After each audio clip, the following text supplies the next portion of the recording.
All right, there we go. All right, guys, we're going live now. Let's give the equipment a few minutes to catch up here. Let's give everybody a few seconds to get in. But we are live tonight for the Sights and Sounds of Earth, as always. And thank you, everybody, for being here. All right, I'm getting the chat room up. It was kind of painless tonight. All right, there we go. The chat room is up. Thank you for being here, everybody. All right, yeah, so tonight what we got is we've got a number of things going on out there, and we're going to be discussing all of it, but we've got major brush fires right now in California. They're burning thousands of acres, and homes are either in danger or have been burned, and we're going to be talking in depth about these fires and what's going on with them, and we may even be pulling up some scanners and things like that from the fires. So you guys will be able to hear that as well. Tropical Storm Dexter and the Tropics. We're going to be talking about that quite a bit tonight. Not Dexter, he's gone. But we've got a scenario setting up here that I'm going to talk about. Now, when you hear tropical stuff from me, you hear it before you hear it from anybody else. And I'll tell you why. Because it's important not to hype when it comes to weather. I know it's hard for people to believe this. Most people believe that weather guys are all just a bunch of pricks that like to overhype everything. Truth is, a weatherman's biggest job is to not overhype things and to try to give you a fair and balanced assessment of what's going on. And so that's why I'm a little more supportive of the weather guys and how they're doing it, because honestly, they're trying to give you guys something that's fairly straight up and down the middle.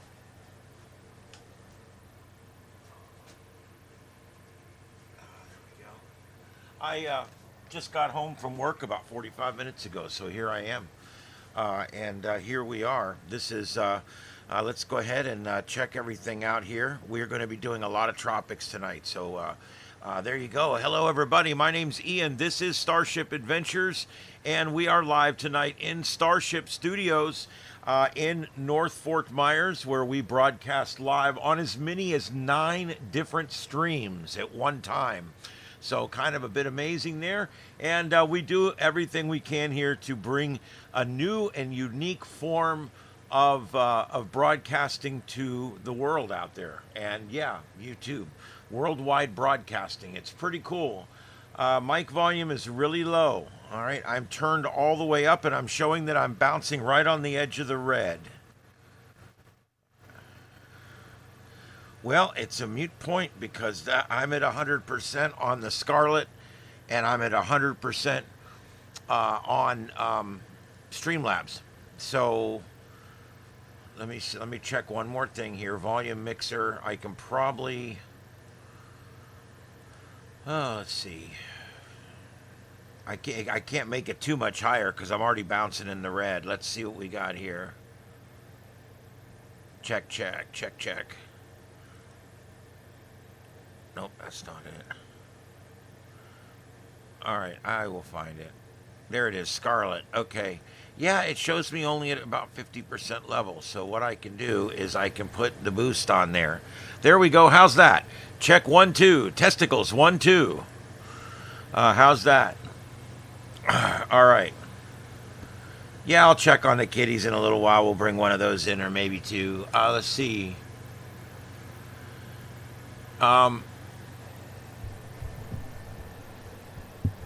Yeah, the problem I have is the mic is a little. I talk at you guys, and I talk at this screen and this screen and this screen, and sometimes I'm not talking right into it. I had it over this way too far. I'll put it back over here, and hopefully that will work. It'll keep it more in front of me. We'll try that, and we've also I'm pegging pretty high. I hope that's not too high for you guys. All right, so there we go. Let's get back to the grid.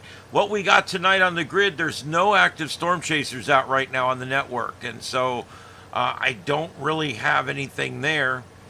But that being said, we will keep an eye out because if things start heating up out there with these storms, I think we might get some folks out there.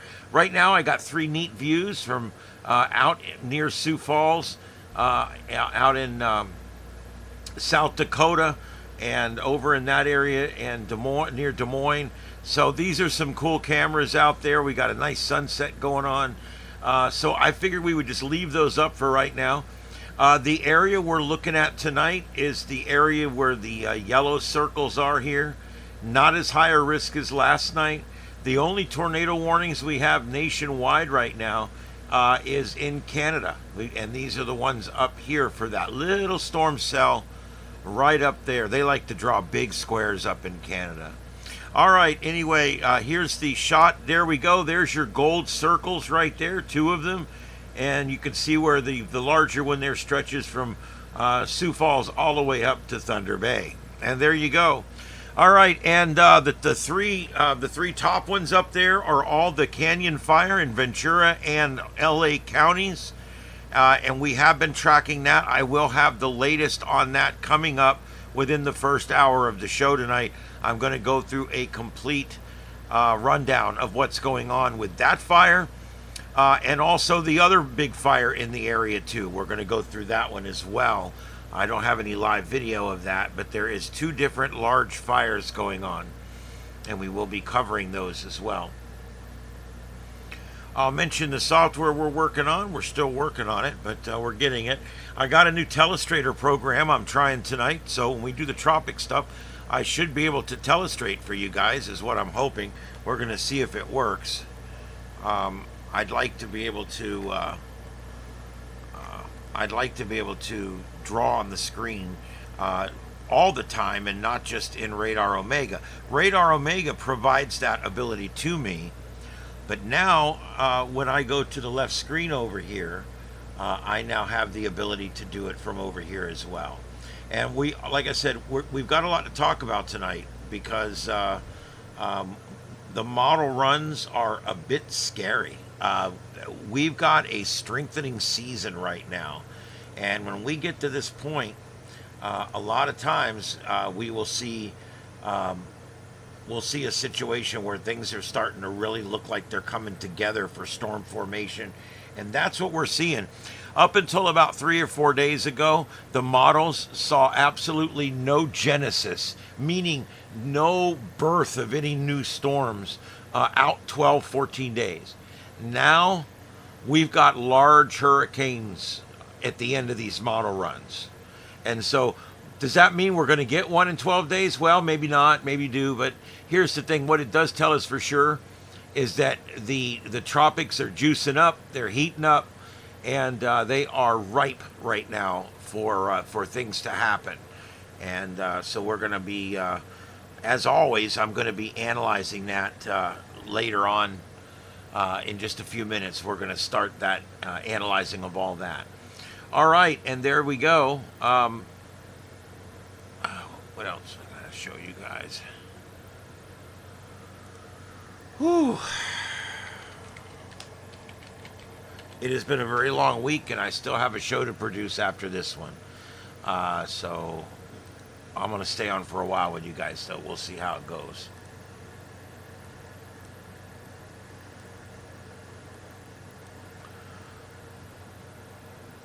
I don't see a lot of aircraft up over the brush fire right now. I don't know if I don't know why that is, but I'm not seeing it all of a sudden here.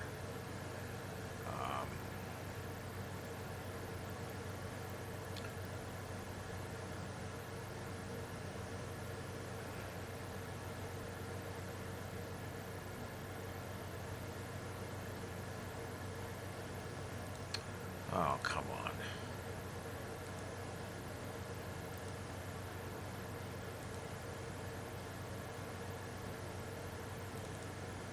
Oh, well.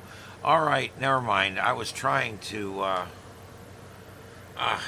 pull that up, but just suffice it to say, I don't actually see any aircraft right now that's working the area except one plane.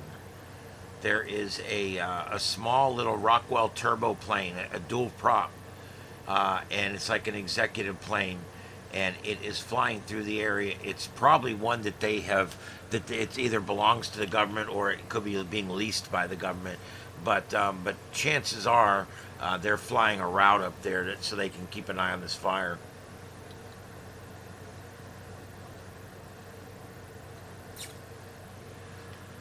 All right. And I can show that if we need to. There's just not. All right, what the hell? I want to make sure it's going to work anyway. Oh, look at that, and it didn't work.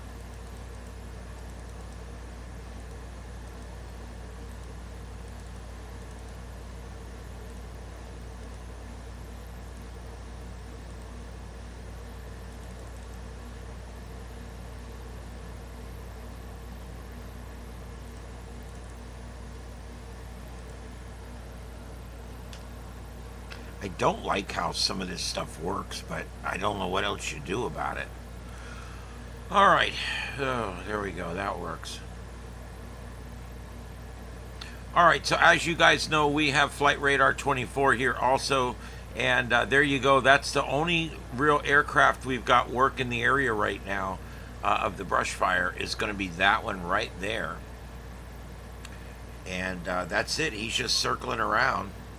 Doesn't look like that big a deal, but he's probably got command staff, and they are looking down at the fire to figure out what they're going to do or whatever. Now let's take a look over here. I've got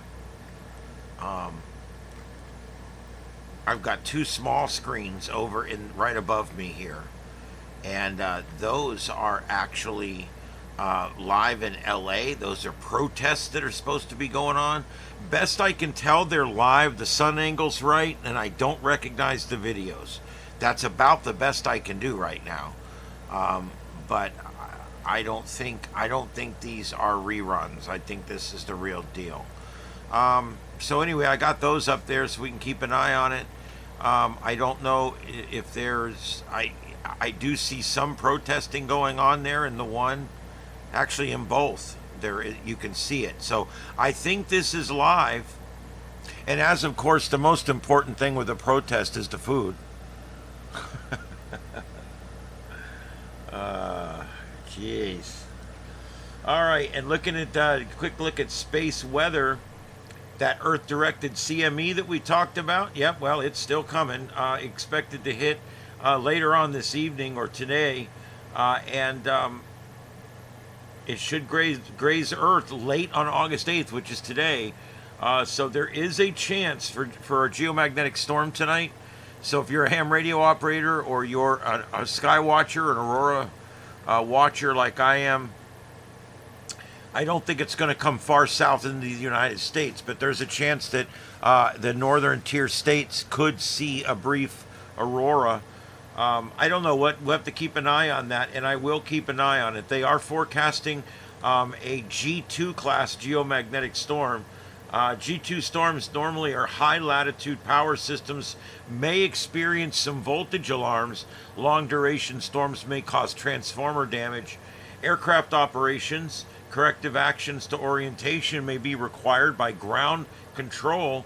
Possible changes in drag effect on Earth orbiting satellites, and also, finally, HF radio propagation for hams and maritime and those who are using HF can fade at higher latitudes, and the aurora has been seen as low as New York and Idaho. Typically, G2 storms are at or above 55 degrees west, or north, 55 degrees north.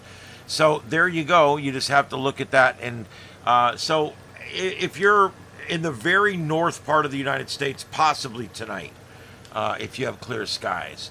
But that's the only thing we really got going on with space weather at this point. I did mention I put up a blog post about the Starlink. A bunch of them came back a while back, and we thought something was wrong and all that. Well, come to find out, they're pruning them off. The first generation ones, once they replace them, they're deorbiting them.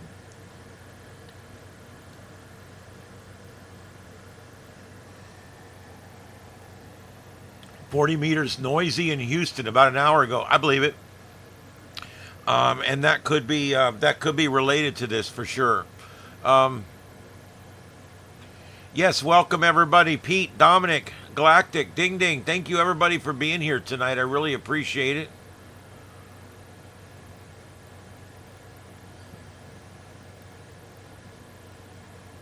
All right.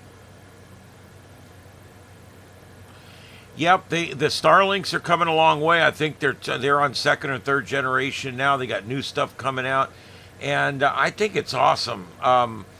This is going to be amazing for bringing live television coverage to people around the world. Not only getting it out, but getting it back into people. I think it's amazing. It's going to be the single biggest connectivity we've had since the internet was created, basically. And it took many, many years. And still to this day, not every home is connected to the internet.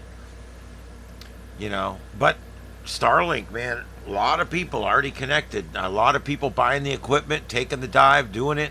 Especially people that go hunting, people that go out in the deep woods, people that hike long distances, people that go on safaris, and people that go on, different things.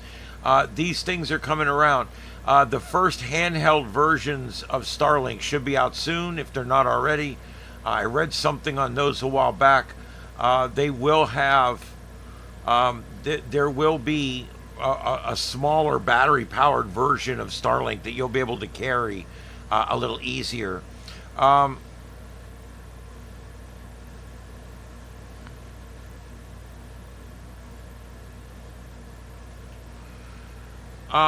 Yeah, I'm not sure.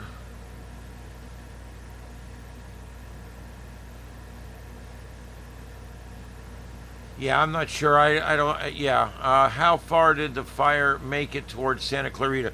It's burning north of Santa Clarita, and I'll be able to show all that to you as well.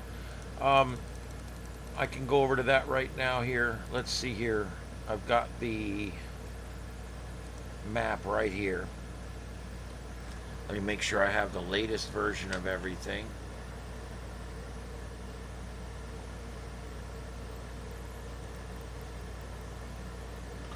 Okay. So here's what we got. I'm going to show you guys on the screen. Here's what we got going on. This is our, this is from Cal Fire, like their forestry service, basically. And this map is a big cooperative effort.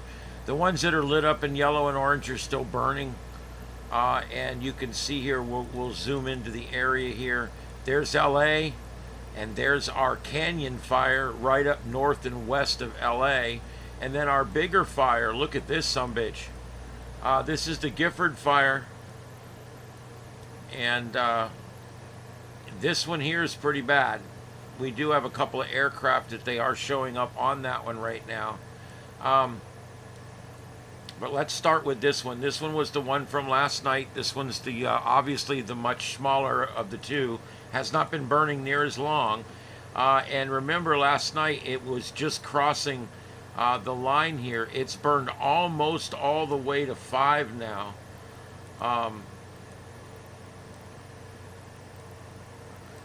But the good news is Santa Clarita proper is actually down here. See, it's down here. So, this is big part of town is down here, and the fire got up into these rugged mountains over here, and seemed to have kind of slowed down in many respects. Why get off of there? Okay.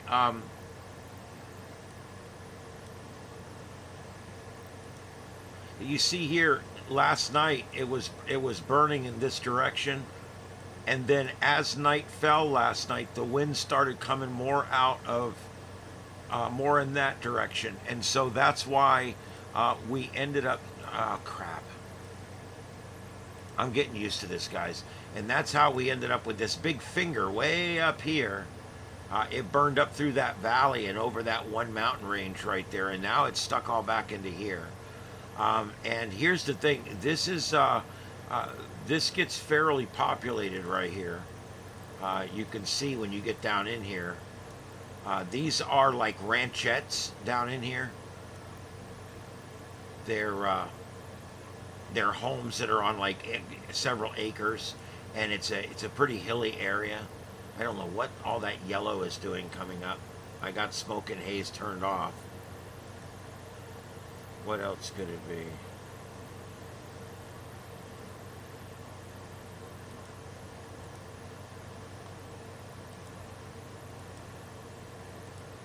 Oh, maybe that's, you know what that is? That's the evacuation orders coming up. All right, so anyway, let me back out. Yeah, that's the evacuation orders. They have dropped all the mandatory evacuation orders. I think they're getting this thing under control, or at least they've got it cornered, because they have dropped all the mandatory evacuations for this one right now. Anyway, let's get the stats on this one. This is the Canyon Fire, currently located northwest of Santa Clarita. It started yesterday. It's still burning today. And it's currently under the command of the Ventura County Fire Department and the Los Angeles County Fire Department under a unified command structure. Los Angeles and Ventura are the counties, and it is north of Highway 126 and west of Castaic. And acres burned 5,370. And the percentage currently contained is 28%, 28. So that not a lot of containment there. All right, so now we see that. Let's go back out here and let's look at our bigger fire here. This thing here is a monster. You can see this sumbitch from space. Look at this. Huge, huge fire. And the pink areas are mandatory evacuations, and the gold areas that are lit up there, the yellow areas that are lit up there are voluntary or standby evacuations.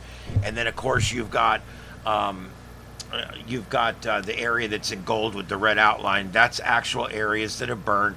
Currently 104,000 acres have burned. That's some crazy stats on this fire. Currently under the Los Padres National Forest and Santa Barbara Fire Department and Santa Barbara Sheriff's Department and CAL FIRE, all working together in the unified command structure. It's currently located in San Luis Obispo and also in the edge of Santa Barbara County. It's Highway 166 and northeast of Santa Maria.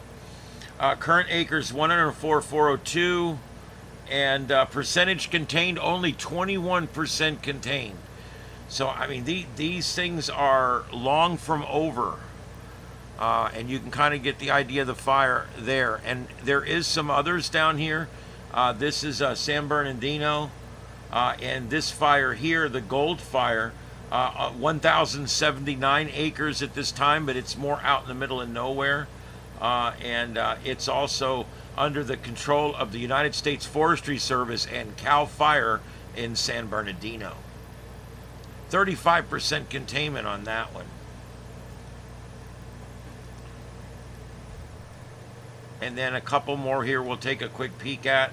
This one here is going to be the Rosa Fire. And it is 1,690 acres currently with 50% containment. It is the Mountain Center community off Highway 74 in Riverside County, California. And this is under the control of the Riverside unit of CAL FIRE. Boy, they are busy. Holy shit. All right, so there you go. And this one started back on the 4th. All right, so there's a lot going on out there, guys. A lot going on down there. And there's a lot of smaller fires, but they're able to get most of those knocked out. There's even more further up here. This is another one here. This is the Pinoche Fire. San Benito and Monterey units of CAL FIRE are controlling this one. And it is currently 423 acres with 35% containment. So this goes on and on and on. I'm not going to do them all.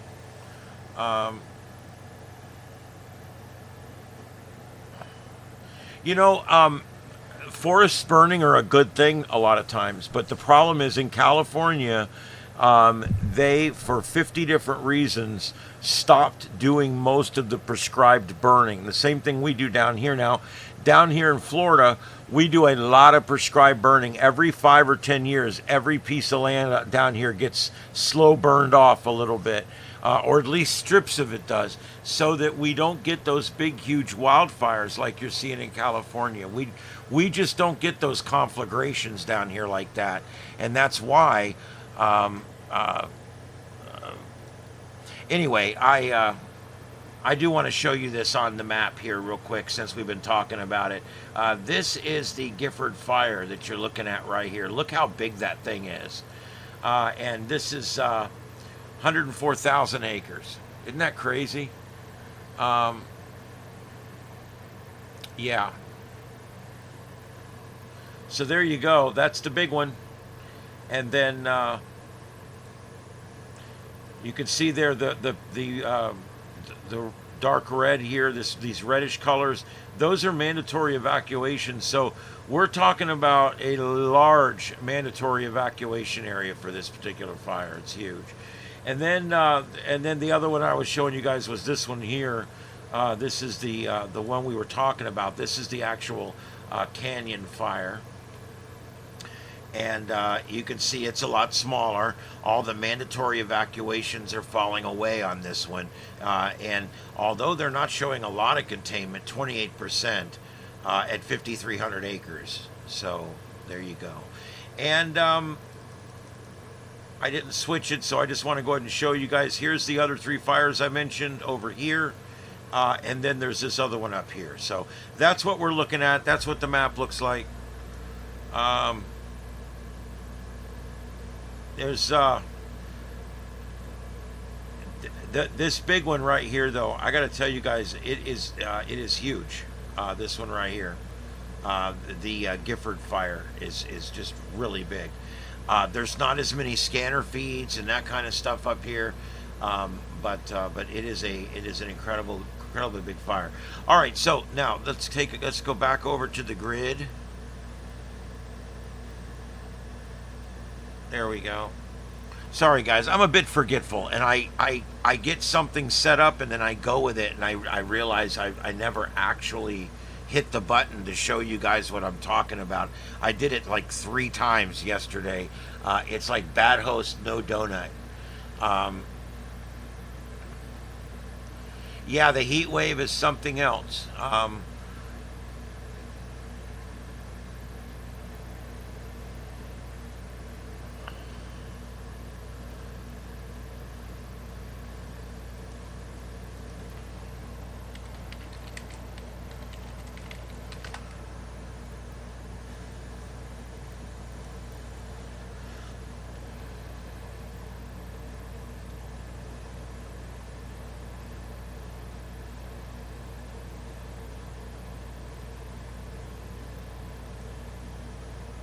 All right, and yeah, in a little bit of sad news tonight.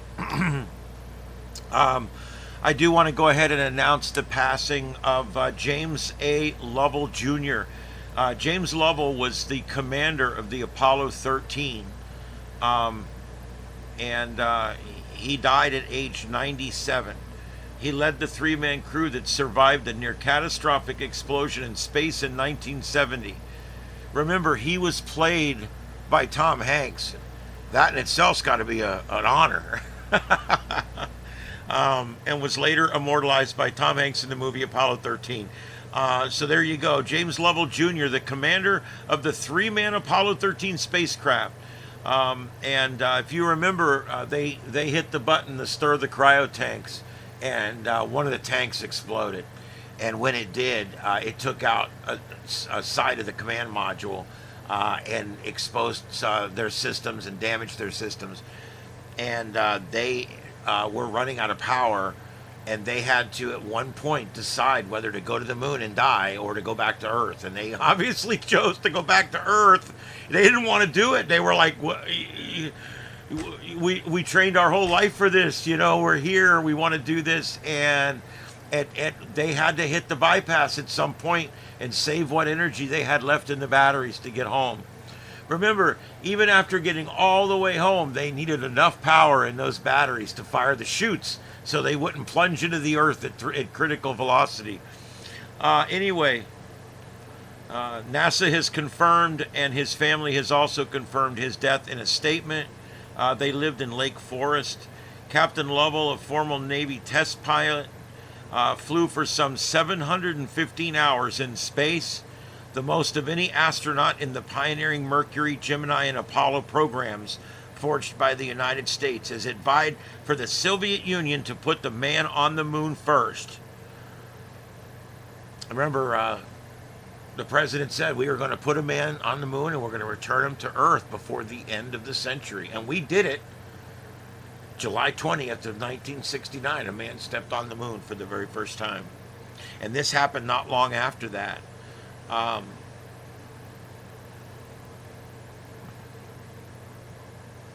He took part in 2 Gemini missions that orbited Earth and was one of the 3 astronauts aboard Apollo 8, the first space flight to orbit the moon, before he was chosen by NASA for the Apollo 13 mission. Damn. That is one dirty pot right there. Holy shit. All right.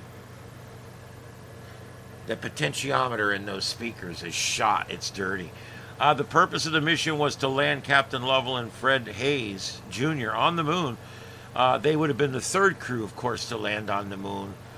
And then, of course, John Swaggart would stay behind up in the capsule. One of them had to stay behind. And he would wait for their return.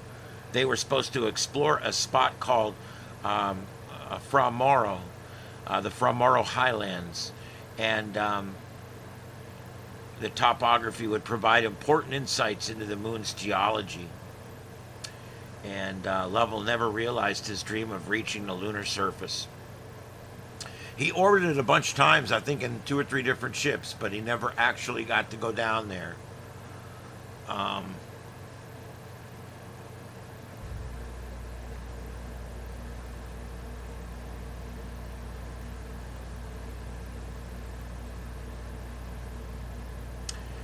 The phrase, "Houston, we have a problem," which is Tom Hanks' version of Captain Lovell's distress call to NASA. Ground control when an explosion rocked a spaceship became part of the American lexicon, a way of signaling that something was amiss. There was a little bit of artistic license in the movie. In real life, the Apollo 13, it was the command module pilot, Mr. Swaggart, who first told NASA that there was trouble. Captain Lovell echoed his words when NASA asked for the message to be repeated. Both of the men had said, "Houston, we've had a problem." And Swaggart's alert actually was not in the movie. So that happens. You're always going to have a little bit of artistic license in these movies.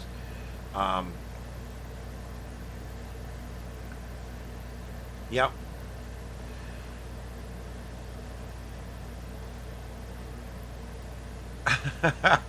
Dominic, I can't disagree. NASA, a once proud organization, about the only thing they still do good is spend money. Yeah. Wow, it's 107 degrees there now. I mean, that's crazy. It's we were not as high as normal today because we had early rain and then late rain. And so that's kind of cooled things down. And now that we've gotten dark, we've got huge storms building up offshore, which is indicative of a very moist atmosphere. So probably more storms tomorrow. I'm gonna get into the tropics. If you guys are interested at all in the tropics, you want to catch this because some of the models are really showing some shit right now, and I'm gonna talk to you guys about that. But we've got several models right now, and of course we don't know what's going to happen for sure. But they're showing major hurricanes coming, and so I want to show you some of this. Not because we know what's going to happen, but because we know that something could happen, that it is starting to build up out there. And so I'm going to do that here in just a few minutes. But I did want to mention that we did lose Commander James Lovell, the commander of the Apollo 11 moon mission. And he was the character that was portrayed by Tom Hanks in that famous movie, one of my favorite 20 movies of all time, Apollo 13. All right.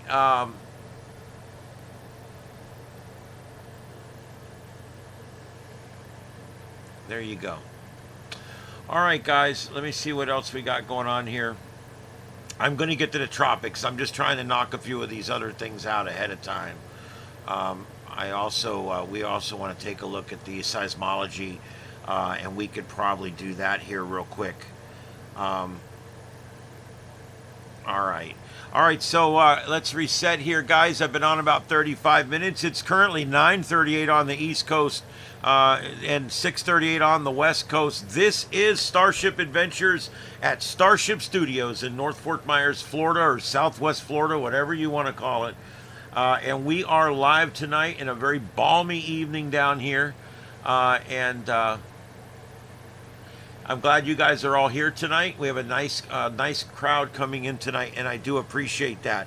Let's go ahead and get over to the seismic tracker, and we'll take a look at what we got here. No new earthquakes. It reminds me of a Bush speech from the 90s. No new earthquakes. That's a good thing. This swarm here in southern, this here is the peninsula off of Russia, where we had this huge 8.8 back on the 29th of July, and this swarm has just continued and continued and continued, but finally, my God, finally, it's given it up, and I think things are finally settling down there. So let's take a look. What else do we got on the Ring of Fire?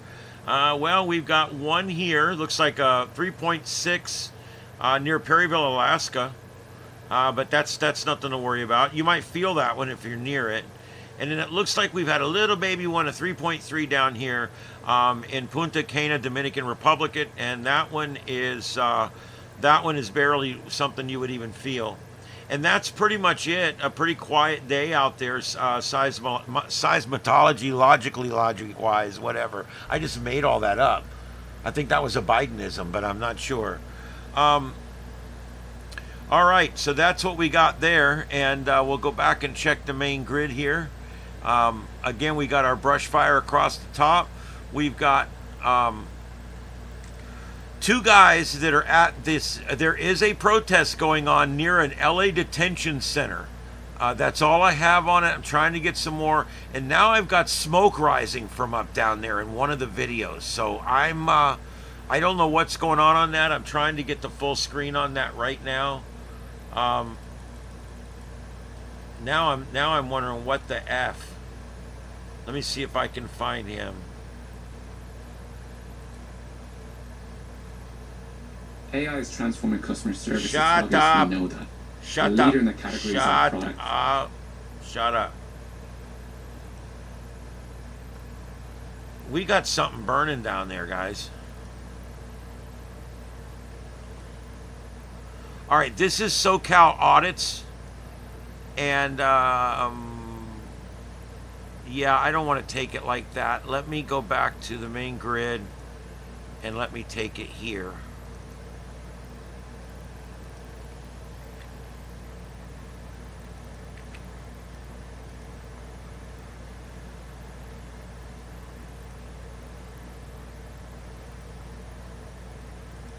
Here, I got you a blown up view. I don't know what's burning. But down by this protest, we've got flames coming up. Fire department is arriving on scene. This is live via SoCal Audits. Or SoCal Shorts. I'm sorry, SoCal Shorts. And we have got smoke rising from behind the federal building. We are monitoring this live.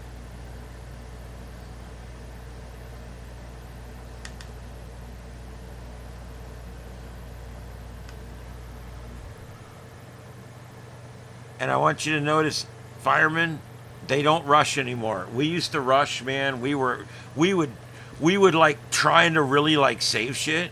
Now they pull up and they're like, oh yeah, there's something smoking.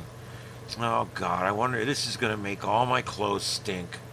Man, all right, I guess I'll walk over there. All right, well, you walk over there. I'm gonna stand out here by the truck and just look crazy.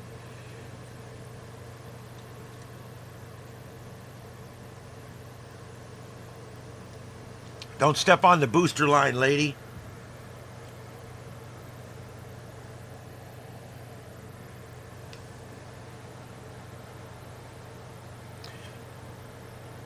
This is near an LA detention center where they're keeping ICE inmates at this point. And that's what I know about it. So, trying to get more now.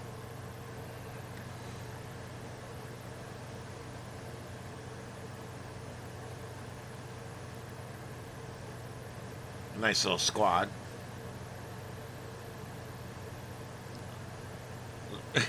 Guy, he's grumpy.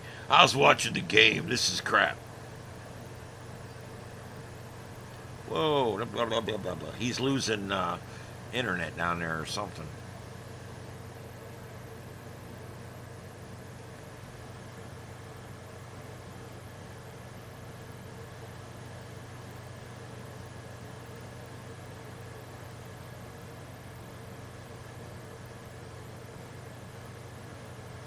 I assume it's just a rubbish fire, as we used to call it, an outside fire. I don't.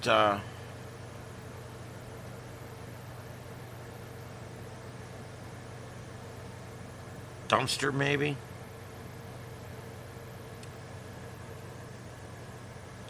Oh, here we go. The camera guy's going down the alley. Oh, it's a couch or something they set on fire.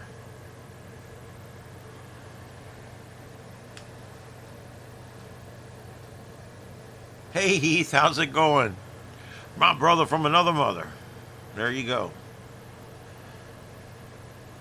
Yep, it's just a bunch of rubbish.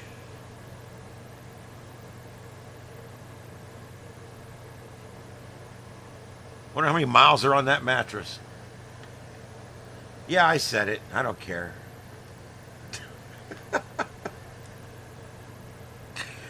Like a fridge was going too.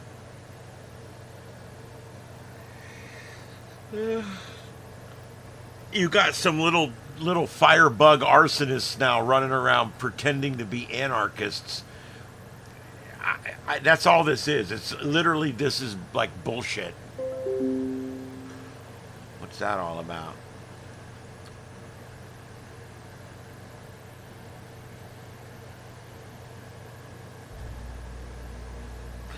All right, well, there you go. I'm going to keep it in the little view for you.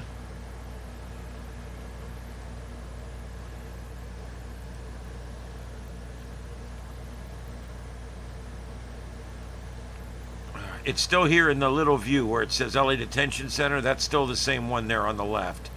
And yeah, they're just literally, the fire's completely out now. And it was some little shit stain that lit that. I ain't got I have no patience for a firebug. This shit's dangerous. We had one of our guys that was lighting fires. You know how we caught him? We kept finding road fusees, the big flares that we used to carry. We kept finding the carcasses of those within the fire. And so what we did was we went and we took the 10 flares that were in the rescue squad and we bent them backwards. We bent the little metal things backwards. You wouldn't even notice it, except we did it on purpose. And sure enough, at the next fire, we get this brush fire. It's off the side of the highway. We pull up, we put it out. Sure enough, there's the road flare, and there's the little U-shaped wire that comes on the road flare, and they're bent backwards. He was literally, would take a flare out of the squad, say he was running home for an hour. He'd run home. He's a volunteer firefighter. He was hanging out at the station. We appreciate that. He says, I got to go for a little while, I'll be back. He takes off. And on the way back, he drives up some road somewhere and throws it out the window and lights the woods on fire with our own road flare. He's actually arsoning with our road flares out of our squad. That pissed me off. He got some new jewelry.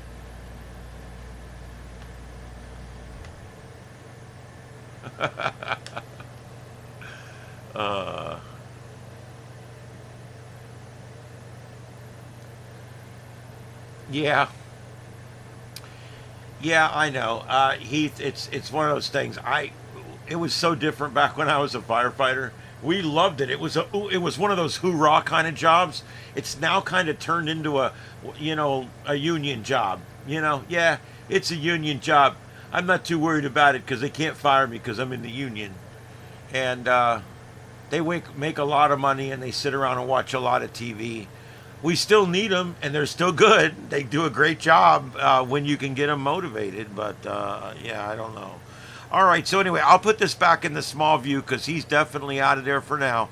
All right, and we'll go back to the radar. I don't have anything going on there either. It's just a quiet night out there on the radar. I don't know what to tell you. No storm chasers. I don't know if they're on standby or if they're even out tonight. I haven't seen any of them even pop up, so probably not. All right. Tap Faith 25, thank you for being here. I do appreciate you guys coming in. Anytime. Oh, and Jason Bayless, thank you for coming in. Do appreciate that. And we're here 6 or 7 nights a week. We broadcast live from North Fort Myers here. And a lot of time, most of the time lately it's just been me here, but we come on and we do breaking news. We do whatever's going on. I have not bought the car yet. And you want to know why? I got into this software development. The other car still runs, okay? It just has no air conditioning and it's on its last leg and it needs to be replaced. But I still have a working car. And the problem is I'm in software development right now and this software is working. We're going to be releasing this so you guys can have it. It's an amazing piece of software and we're literally in beta testing right now with it. And we're in there tweaking memory leaks and things like that, and we're now working on a, you know how when we listen to the scanners, even on here, one will be really loud and one will be kind of quiet and one will be really loud. He's opened it back up tonight, and he's actually putting in what we call dynamic processing. And he's going to normalize everything out in a certain dB, like 3 dB, minus 3 dB. Everything will be normalized out at minus 3 dB. And that way, when you're listening, you won't hear a guy that's really loud, and then the next one's really quiet, and you won't get that bullshit. You'll be able to hear everyone. So not only do we want to not miss anything, we don't want any double audio, and we want everything to play succinctly right after the next, but now we're going to level out the audio so that they all sound the same loudness. I'm telling you, this is winter chicken dinner shit right here. This is an amazing piece of software that it'll give you a customizable experience where you can listen to whatever you want, and you can do it in such a way that you're just hearing one thing right after the next, just like clockwork, just like this. And it's great because it eliminates most of the dead air too. So I've been working on that so intently, and plus doing this broadcast and 3 hours at work doing a broadcast there, that I haven't had time. I'm thinking tomorrow I'm going to go car shopping. The other thing is I went out to go car shopping last weekend, and it was 100 degrees outside, and I just didn't feel like going and walking car lots. I have a real hard time with that. I may do an evening. I may go out like tomorrow evening, because I normally take Saturday nights off. So I may go out tomorrow evening. I've already bought the mini light bar for it. I think I showed you guys that, but I've already bought the light bar for it. Look at that. It's all amber. I didn't go crazy with the colors. It's all amber. It's got the elements in the corners and the elements in the front and the back and everything. It's even, look at this. It's kind of gimmicky, but whatever. It's got like a flag on top. I think it's cool. It has the control panel, so you can control all the different flash patterns and everything. And I bought this on Amazon Day and got it for just over $50. So I've already got that. And I've found the lights I'm going to put in the front. They are about this wide, and they're like scene lights. You know, they're like really bright floodlights. And I'm putting those on the front, down in front of the grill. But here's the thing. I flip the switch one way, and they're bright white lights, like so you guys can see on the camera. I flip the switch the other way, and they alternate back and forth, yellow, amber, like warning lights. So, in other words, one set of lights, and I've got both warning lights and floodlights on the front. And I'm probably going to put a set of deck lights in the back, and that's it. That's all the lights I'm going to put on it. It's going to have 2 radios. It's going to have an all-rig, an HF shack in the box, and it's going to have a high wattage 2 meter, like a 75 watt 2 meter. And then it's going to be, I'm buying permanent brackets, and I'm actually going to screw in place, and there'll be very tough brackets in there so that you guys won't be jiggling like this when we're going down the road. It's going to be set up so that I can put the phone will go right in front of me, literally right in front of me above the steering wheel, and I can switch back and forth from the inside camera to the outside camera, just like that, and you guys can see where I'm going from my point of view. And then if I want you to turn around and see me or what's in the back, I can just hit the button and it switches to the back. I'm also looking at some other systems I can use where I can patch different phones together and use the cameras in different phones. There's a lot of neat stuff you can do, and I'm looking into all that for the car, because everything I've been doing up till now I've done for the studio here, but the studio's about done. And now I'm building a Stormchase vehicle. I've got a big switch panel I'm going to buy that has all the gauges and everything on it for my voltage, and it's got USB ports and power ports and 8 switches. It's made for a boat. I've got that. I think I'm going to install that in there if I can find a place to put it. It's pretty big. But I want to have it all set up to where everything is wired professionally. And then when you jump in, you just hit the buttons and go. You know, you're all set to go. When you pull into where you're at, the only time I need the lights is for when I'm stopping, if I'm slowing down or stopping in a bad storm, or if I'm chasing in a really bad storm.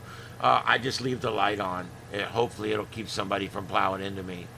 But the main thing, the number one main thing you want the lights for is when you have to stop because of really bad weather. You got to pull over because of really bad weather. You want some lights on your car so people can see you beyond just the 4-way flashers or whatever. You want to have a little something else on there. Most of the Storm Chasers now all have some lights on them. I don't want to get carried away either. I don't want to get carried away because it gets too much, and now you confuse the shit out of people. I want just enough that they don't hit me, and I want some scene lights on there so you guys can see what's in front of the vehicle, you know, and they're probably going to be on about a 10-degree angle, so I get a nice wide view, because I'll be able to put you guys on a very wide angle lens on the front, and then boom, you guys can go chasing with me. It's going to be a lot of fun. I can't wait to do it.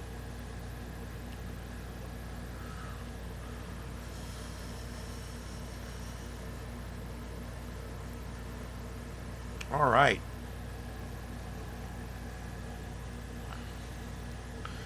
Let's see what else is going on out there.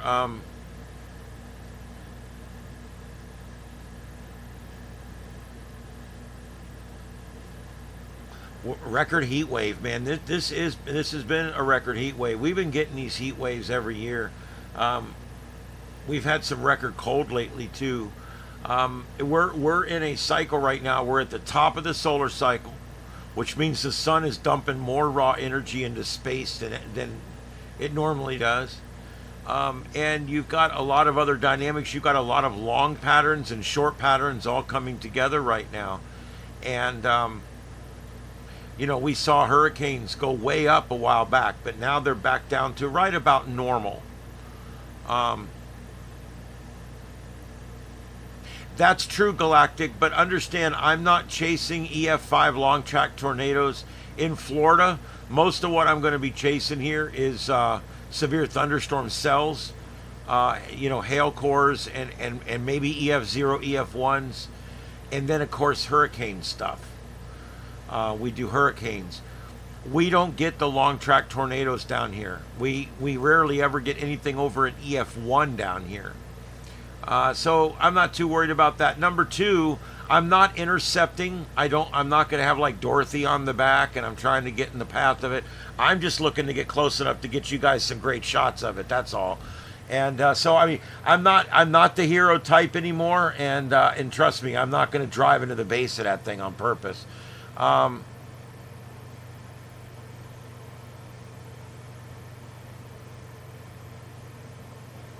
I agree with you. Actually, the Toyota makes really good stuff, and you know, and of course the Subaru.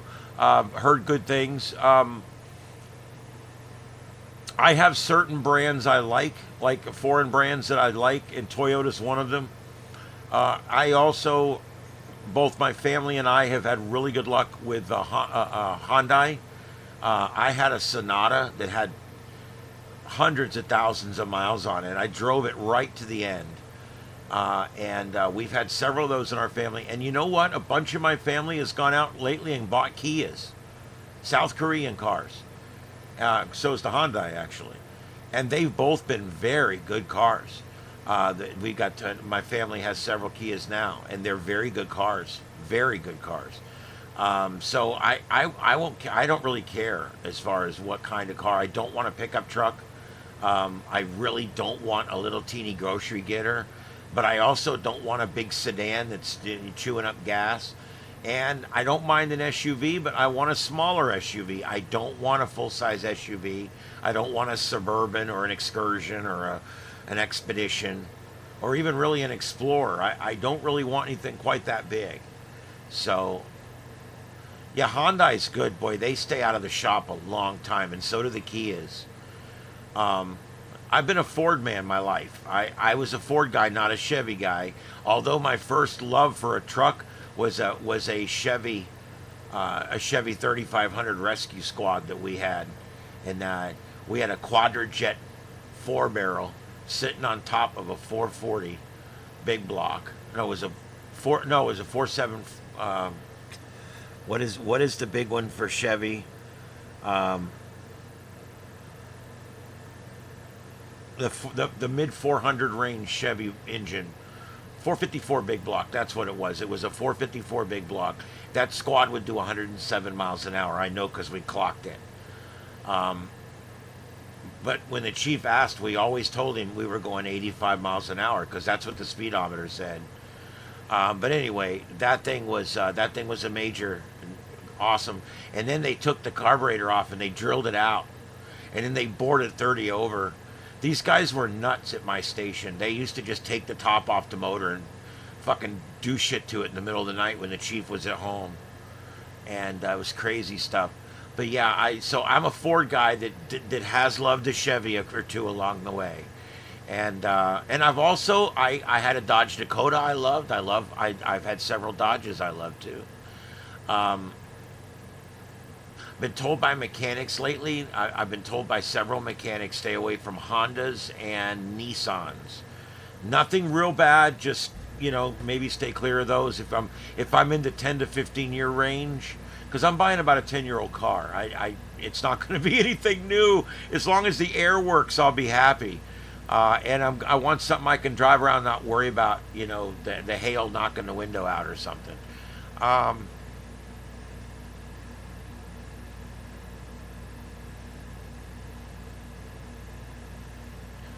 Yeah, they're just a four-wheel drive. A lot of them don't even have four-wheel drive. A lot of the ones the cops drive. Some are all-wheel drive. Some are two-wheel drive. Those Explorers, they're good vehicles. They're good. They're some of the best vehicles on the road right now, those Ford Explorers. And yeah, if the cops are all going to them, they're good cars. I know that those Crown Victorias we used to drive, we used to call those things a brick shit house. Because, man, you could drive right through shit with those. I mean, they were tough. Those cars were tough and they were fast. For a 302 engine, they would get up and run. And that's because they were light and they were aerodynamic. I remember in 1992, when we got the first one of those aerodynamic looking cop cars, and we're like, oh, these things are ugly. I don't want to drive one of these things. And then 10 years later, everybody drove those. That's what everybody drove. It's funny how that works. Uh, the little Tauruses aren't bad, but the cops don't like them because they're a little small inside. And the days of the Crown Victoria are gone. Those Crown Victorias were nice. I mean, you could put 8 or 9 people in there. And when you put the cage in there, you could still put prisoners back there with some dignity and not cram them in there. Even the Explorers, the back seats are a little tight in these new Explorers. Real tight. You get a 300-pound arrestee, what do? You have to call a van to come pick them up from downtown. You want to talk about embarrassing? Sit there and wait for 40 minutes while they send a van to come get you.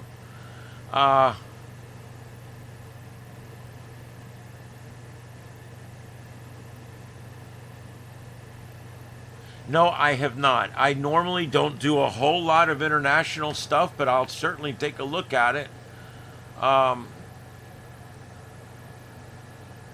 Because I am interested, especially with Australia. Australia is one of my 6 or 8 countries in the world that I actually am interested in. I don't mean to sound like an asshole, but Australia and New Zealand are just really cool places. They're really cool places. And I like the UK. I like the 4 countries in the UK. But I'm just, other than that, I'm kind of a homebody. I really don't care to travel internationally. I don't even have a passport currently. I could get one and go. I don't want to. I'm fine here. You know? Do you know, like I always tell people, the moment that I can see everything here, then I'll go somewhere else. We've got so many things in this country, just like Australia, because Australia is kind of like the United States. You got a little bit of everything there. I mean, you've got deserts, and you've got mountains, and you've got beaches, and you've got forests. I mean, you've got it all there. And you could spend the rest of your life visiting places in your own country and maybe in the neighboring countries. I don't know. I've just never really been the guy that wants to travel and see other places. I love it here. I like my thing here. But yeah, if I was going to go on a crazy place, go check out something new, something really cool, Australia's definitely on the list.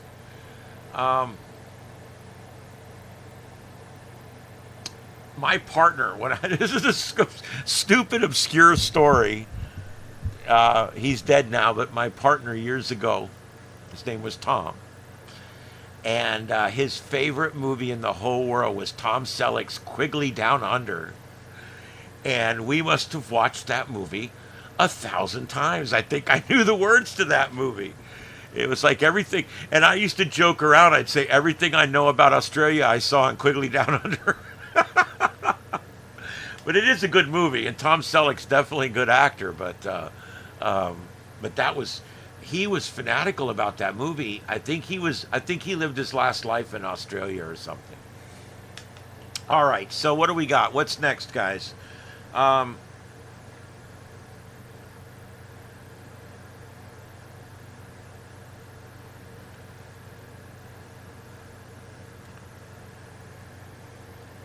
Okay, so all that's good. I don't see anything else there. Let me do this.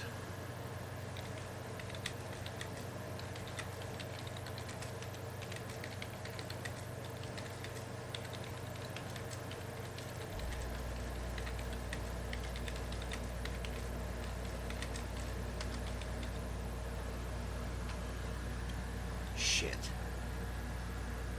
Hopefully, no. I type so bad sometimes that even the AI's like, ooh, I don't know what he's talking about. See, it wasn't sure because it made me pictures and everything. Okay,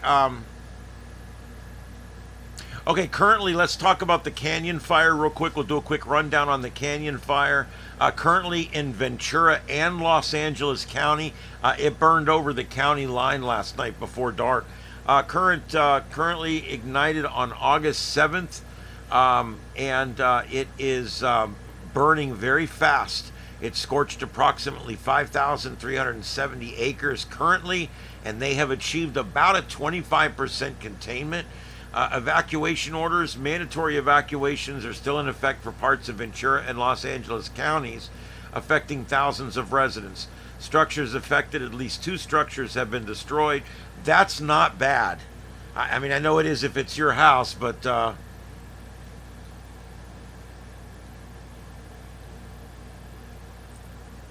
really not bad. One firefighter did sustain minor injuries. There has been no civilian injuries reported as of yet. Personnel deployed. 400 firefighters are currently engaged in combating the blaze. Firefighting efforts are supported by aerial equipment as well, and currently 11 fixed wing aircraft and 7 helicopters working that one fire. Weather conditions today, temperatures reached nearly 100 degrees Fahrenheit, contributing to the rapid spread of the fire. Humidity levels, relative humidity has been low, around 15 to 20%, exacerbating fire behavior. That is volatile, guys. Dry brush, drought conditions, 100-degree temperature, 15% humidity. Those are catastrophic conditions. We're lucky it's not worse than it is. Let me just put it. We could be burning through town again. We're actually lucky it hasn't been worse. Valverde is the next community up that's being threatened, and the blaze spans areas within the Los Padres National Forest, impacting in both counties. Fire remains uncontained in several areas with active flare-ups currently being reported. Residents in affected zones are urged to follow evacuation orders and stay informed through official channels. So there you go. That is the latest on the Canyon fire, which is just northwest of Santa Clarita. I hear they got a hell of a diet there. My wife loved that show. It was a little weird, but it was fun. It was fun. I like the fire starter chick. She's kind of cool. All right, anyway.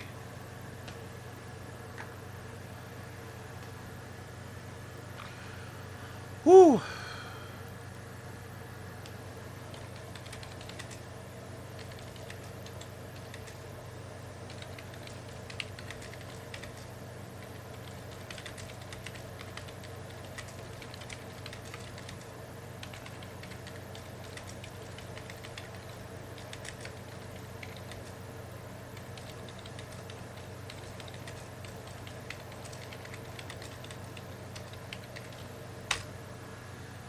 Remember, when you're talking to AI, treat it like a 5-year-old. That's just how you have to do it. You just got to treat it like a 5-year-old.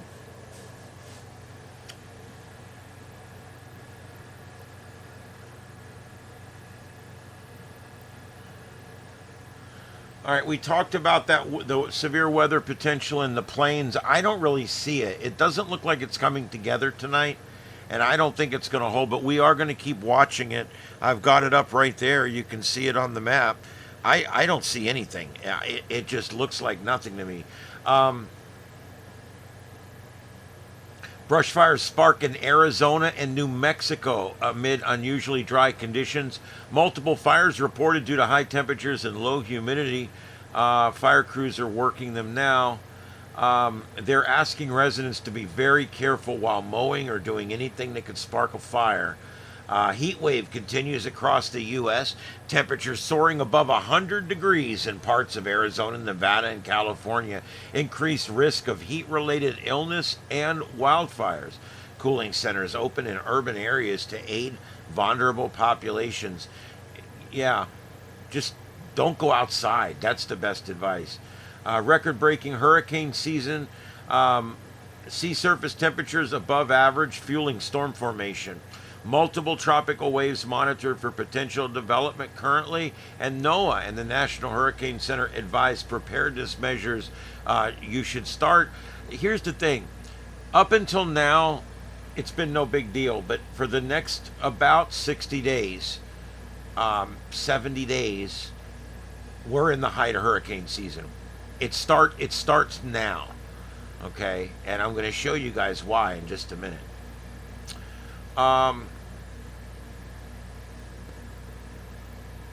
there's been a rise in volcanic activity all around the Pacific Rim, the northwestern Pacific Rim. This is all due to probably shaking and related tectonic movements that all have to do with that large 8.8 quake that we had there in Russia. We're starting to see a lot of activity up in that whole area up there when it comes to the volcanoes now.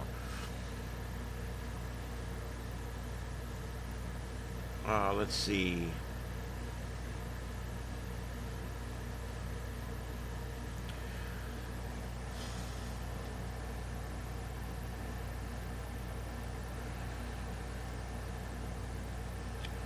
Yeah, they're working on doing some power grid upgrades in Texas, but they've almost reached conditions in the last week where they almost had to go rolling blackouts.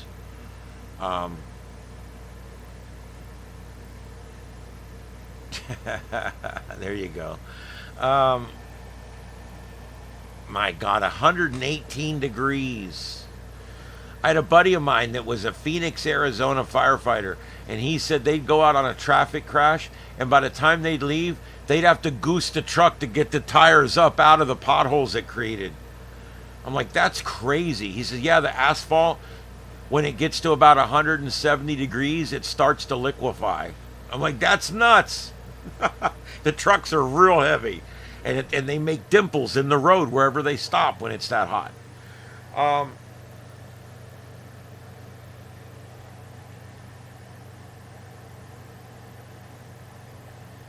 I told you about the auroras at high latitudes. That's possible tonight. There's also health officials are currently monitoring a rise in seasonal respiratory illness. It's increased cases of influenza, RSV reported nationwide. Hospitals and clinics preparing for higher patient numbers in these areas now. The public is encouraged to practice good hygiene and all that good stuff.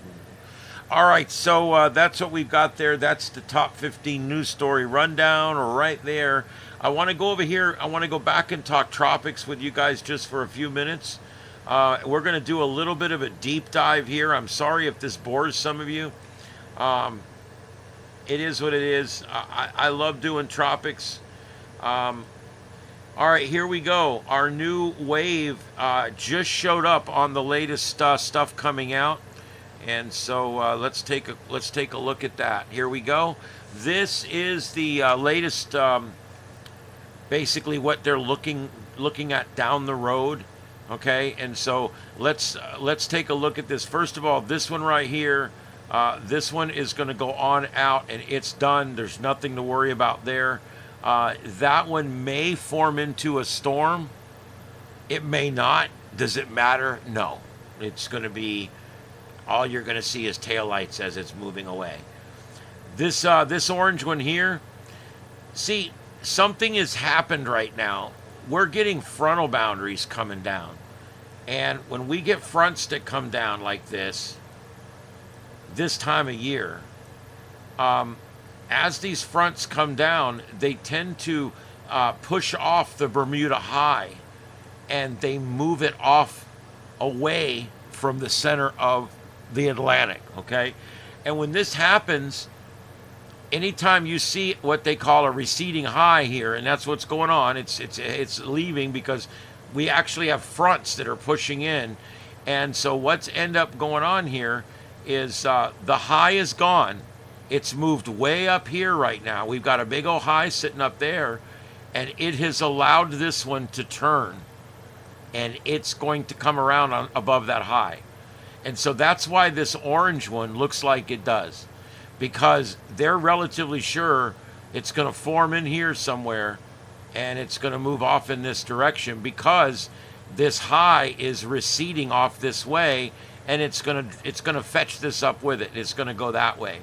Now, by the time this one down here gets over here, okay, this high is going to move back into position again. After receding for days and a week, it's going to move back in again, and that's going to provide the shield that will not allow this newly formed storm out here to come up above 25 north. And it's this dome of high pressure that's going to prevent this. And so when this one does form out here somewhere, it's going to move off more in this direction, or it's going to move more off in this direction. And we're going to take a look at that in just a minute on the models.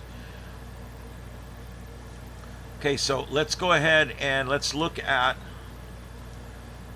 the models. Oh, before we look at the models, let me look at one other thing here. So where are we looking for storms to form? This is a great graphic right here.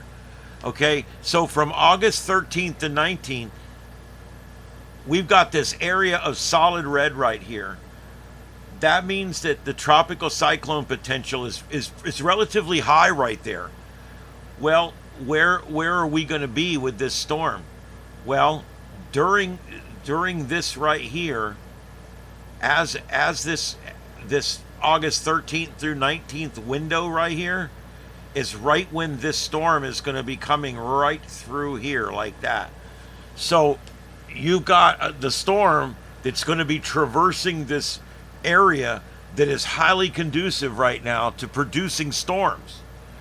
And so that's a potential problem. That's why the models show this thing strengthening up as much as they do. All right, so now let's go and let's look at the model runs. This is Mike's weather page. Go show him some love, Mike's weather page. All right, let's go take a look at the GFS model. All right, here we go. Now we're going to run this thing forward and see what happens. All right, there we go. It's coming off. You guys see where it's at? It's down here. It's coming off the African coastline. Okay, that's where it is right now. Let's run this forward some more.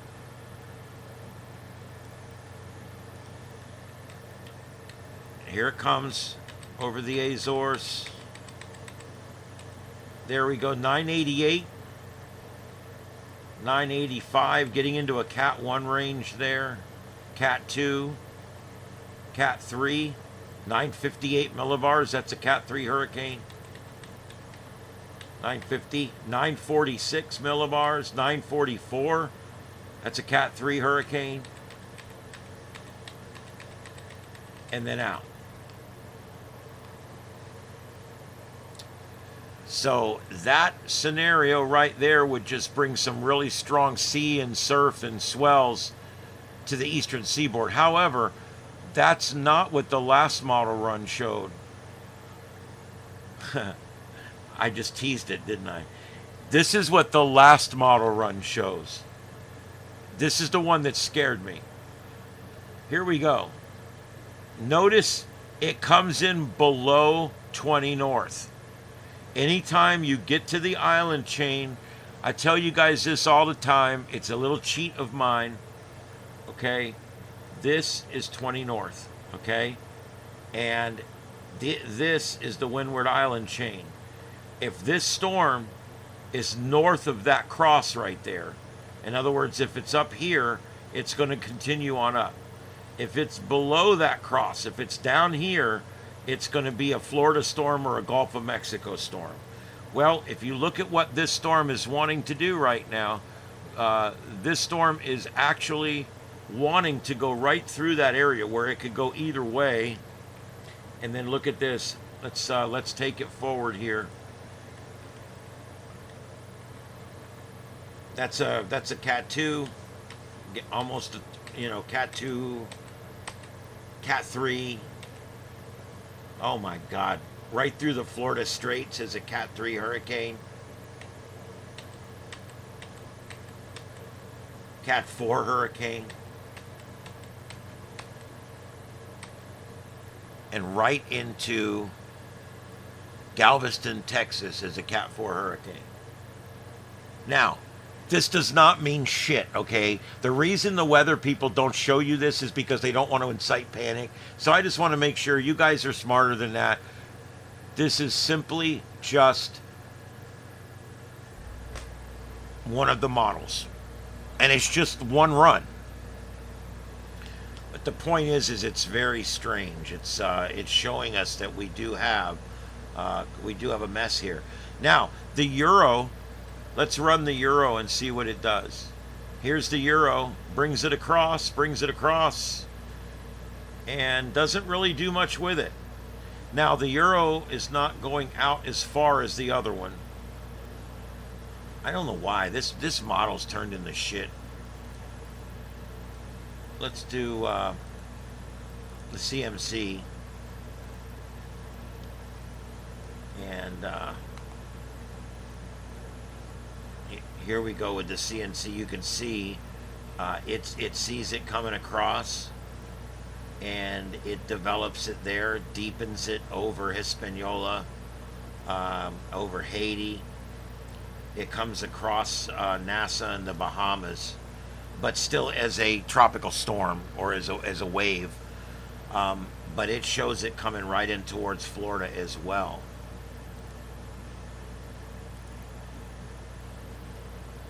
I don't think these don't go out far enough. Yeah, these don't go out long enough, and I don't think that they've named this thing yet. No, they haven't. So that's all we got there. But I just wanted to show you that because I do believe that, again, it's just simply showing that the models are showing that in 14 days or so,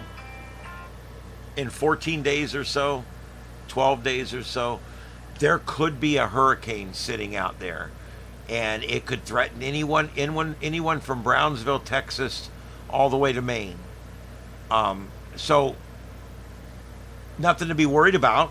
We need to be prepared. That's all. Hey, Victor, what's up, buddy? I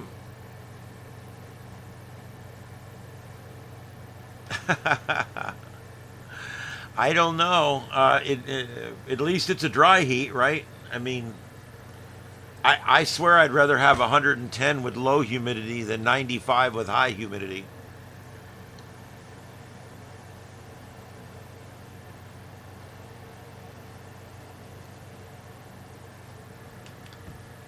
The Phoenix fire trucks have reefer units on them. They don't have air conditioners. They have a refrigerant unit on them. I know, it's crazy. I actually saw them being built about 20 years ago at E1. And they were building them with these special cooling units on them. And they could get the inside of that cab still down into 60 degrees or whatever. And they could keep the guys cool in there. Some of them even had the thing that went up and the pump and everything. The guy that runs the pump, everything's inside. They were even making some models where you could put a stretcher in there. And I mean, it's crazy. It's a fire engine, you know.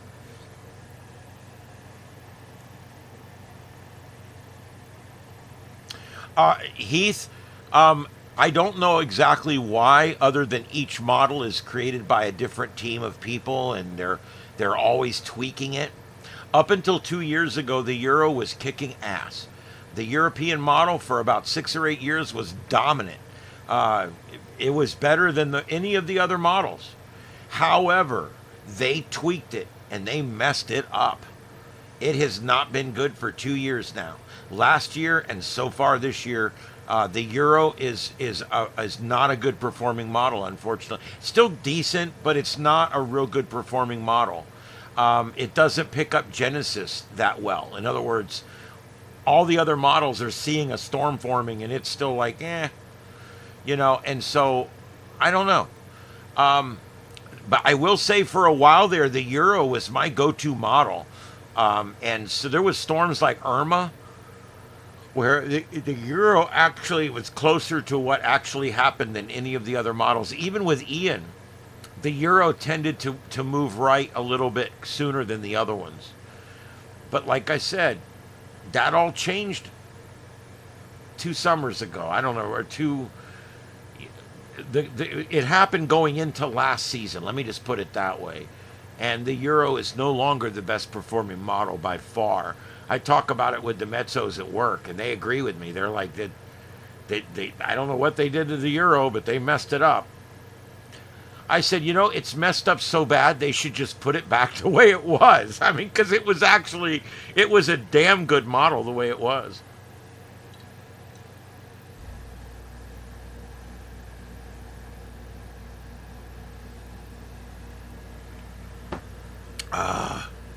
Okay, so let's go back to the grid.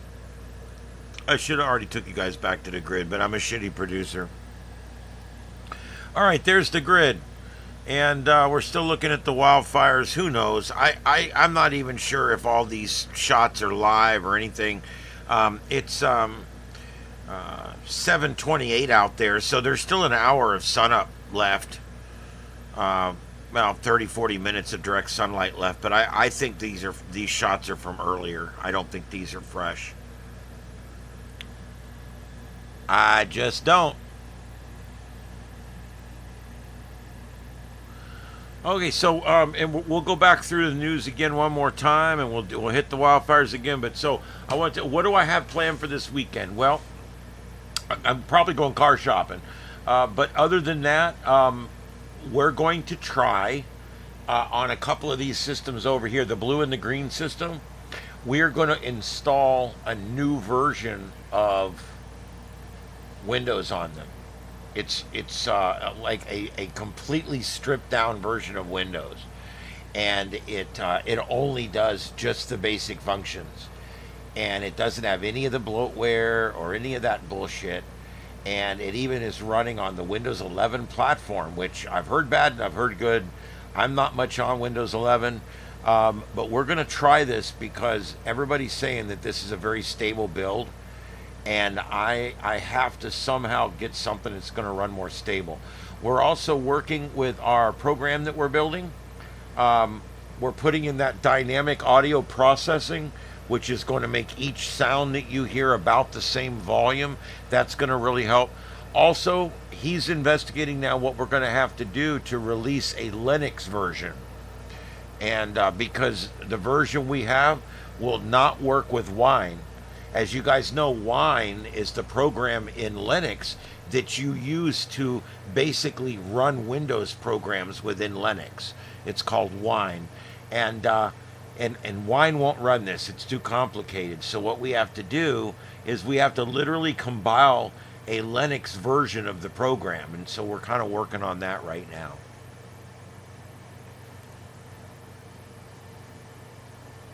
Oh, wow. Oof. Commercial fire. Those can be pretty bad. It looks like they got that one under control pretty quick, though. All right, we do have active protesting going on. Let me go ahead and see if I can switch some stuff around here. Because we do have active protesting going on, and I want to see if I can get that.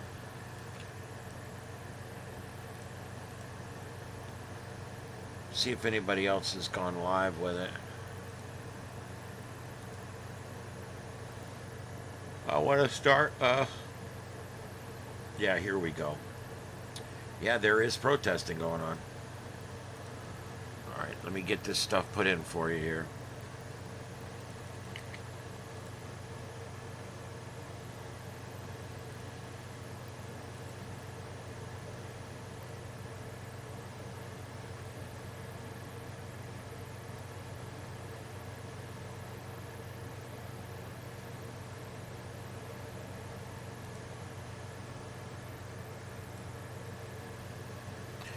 Okay, let's see here. We've got. I'm trying to get protest stuff up here.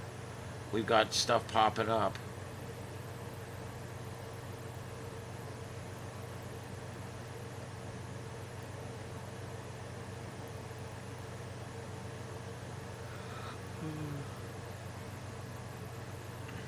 It's the LA County channel. That's got to just be amazingly breathtaking.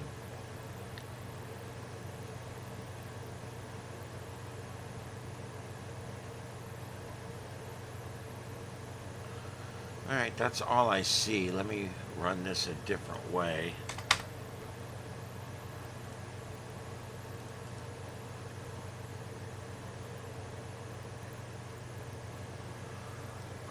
going to go ahead and move. Go ahead and get rid of this. And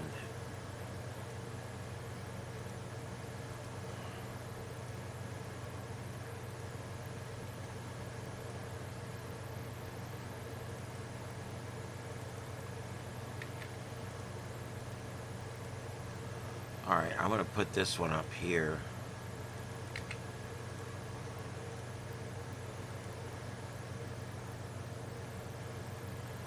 At least I think I am.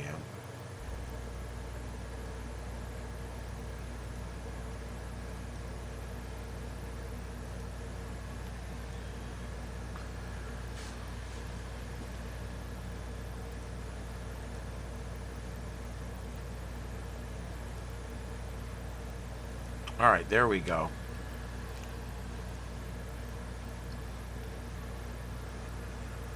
So there is definitely some protesting going on tonight, and it looks like they're in downtown LA, down by the Federal Building again.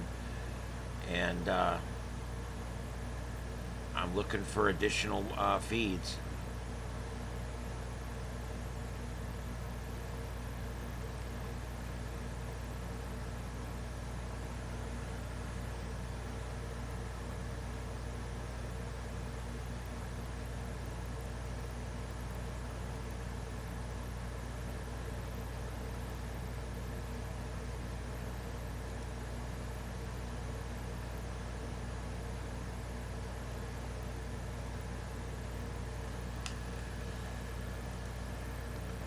Okay, here we go. I got another upright to go in here.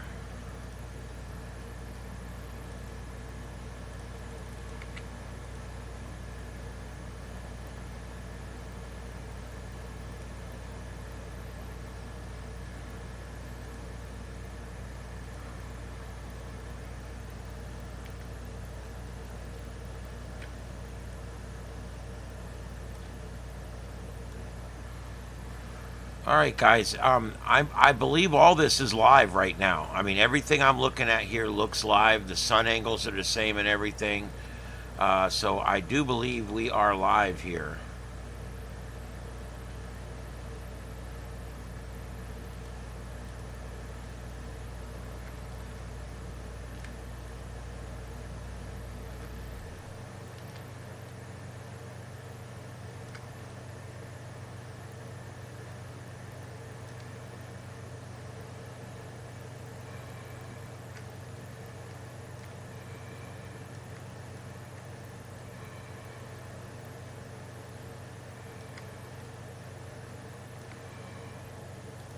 All right, there we go.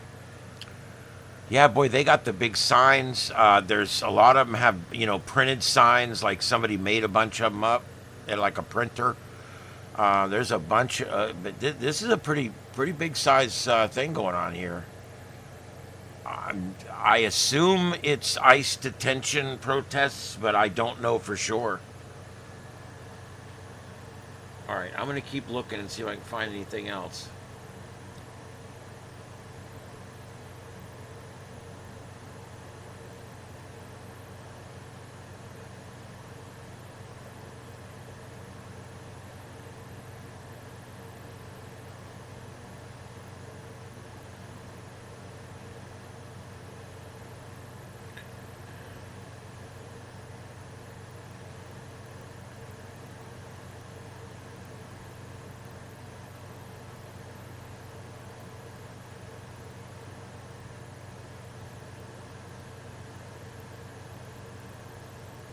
Huh.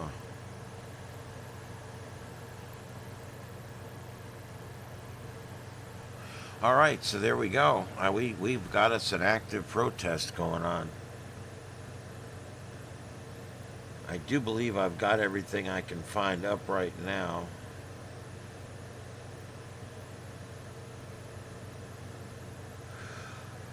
It's always amazing how many spoof videos are going on out there every minute of every day.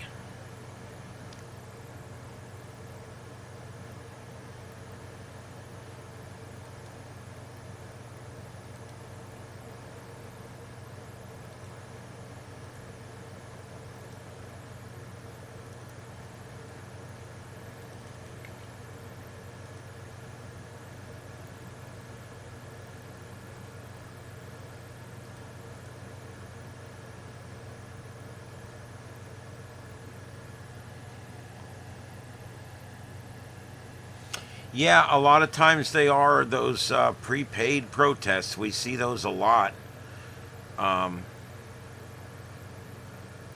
oh, I think that's the same video we've got down there. I think I got a duplicate up there, guys. I'm working on it.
Huh.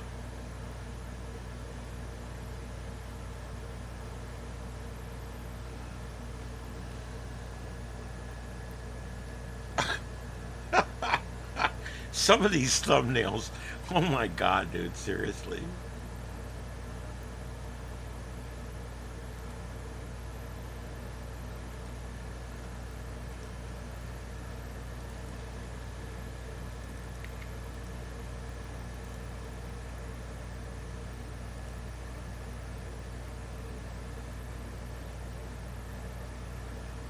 That's that same one again, damn it.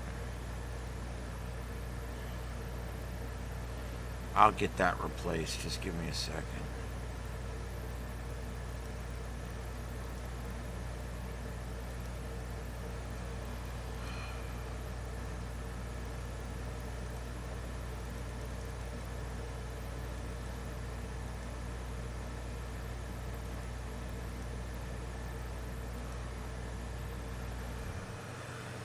Oh boy. All right, so what's going on in the chat room?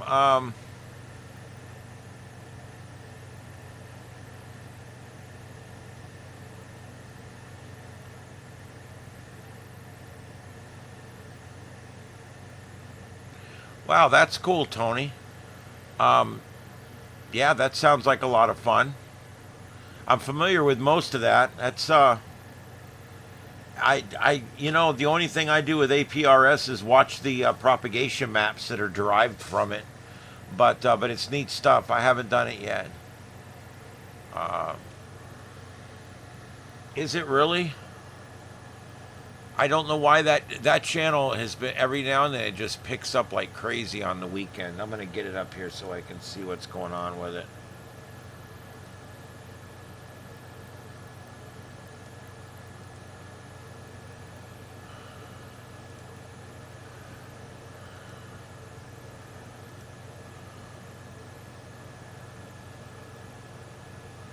Trying to get that channel to you know, I'm trying to get up over 500 anyway, just trying to get it to the next level. So yeah, I've got that up there now.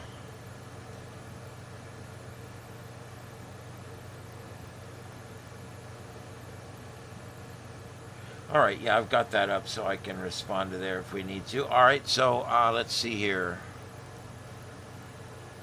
All right, I've been trying to find some other feeds here, but not so much.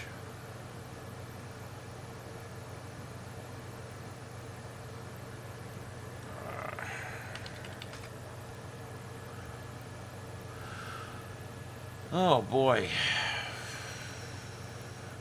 One of the funniest things I've heard all week, some audio we played on the show. And by the way, our podcasts for our show are up now. You can find them. I don't have any of the links or anything with me, but they're up now. There's I think 8 days up there. I'm the one putting them up, so I know.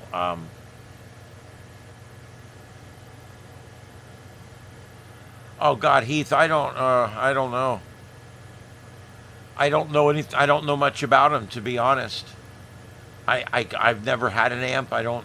I'm I'm not a QRPer either. You know what's funny about me is I don't think I need a bunch of wattage, and I don't think I want to screw around with less than 100 watts either. I'm one of these guys. I run between 20 and 60 watts normally, and I go up to 100 if I need to. So I all I can really say is I don't know a lot about amplifiers. I really don't. I know our swap shop here has a couple of nice ones in there I'd love to buy.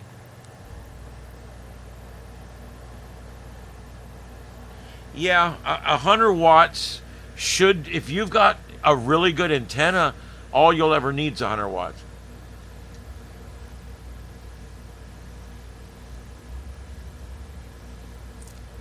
Sometimes I think people use wattage to get away with bad antennas, or antennas that are off resonance, or antennas that shoot the energy in the wrong directions and things like that. Hey, Junior, how's it going, buddy?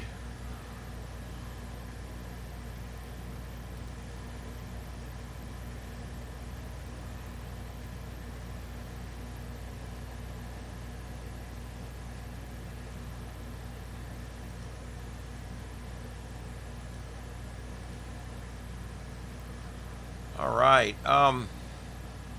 And guys, just stay with me. If I in once you're with me 2 or 3 4 weeks, you'll become a moderator. I want to get to know you a little bit first and all that kind of good stuff. But I am doing it out there as we can. All right, let's see what else do we got going on here.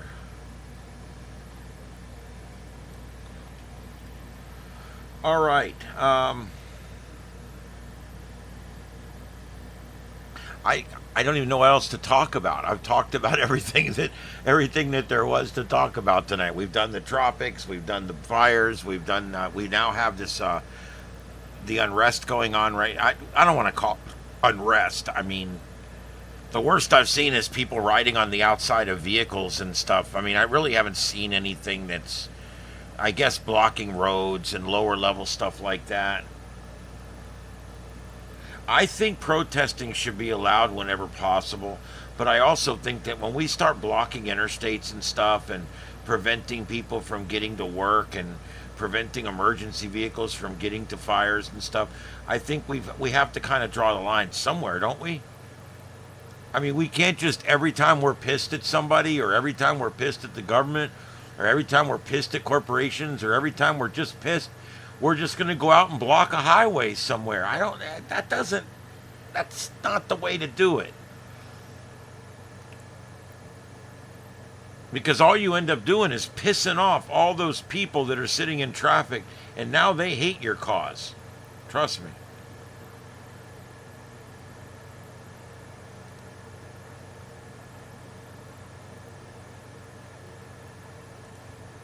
When you have solar and a I power think we line do that have you control. hold on just a second here. Let me get this set up.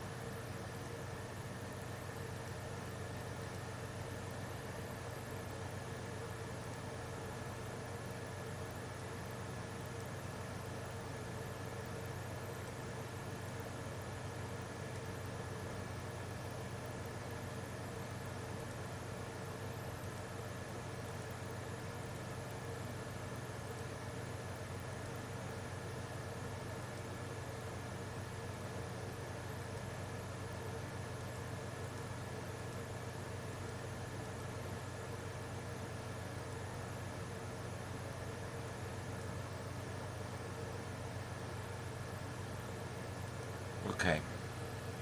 Give me just a second. I got to set this up.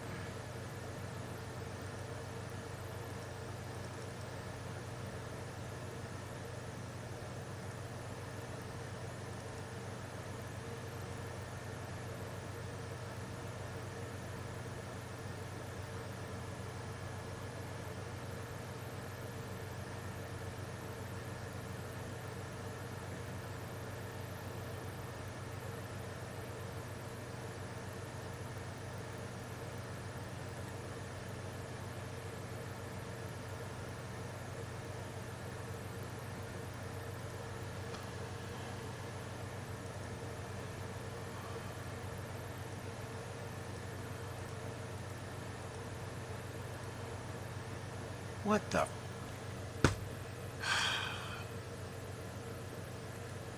Sometimes this thing just drives me nuts. All right, I'm just going to create a new one. Give me a second here. I hate shit like this.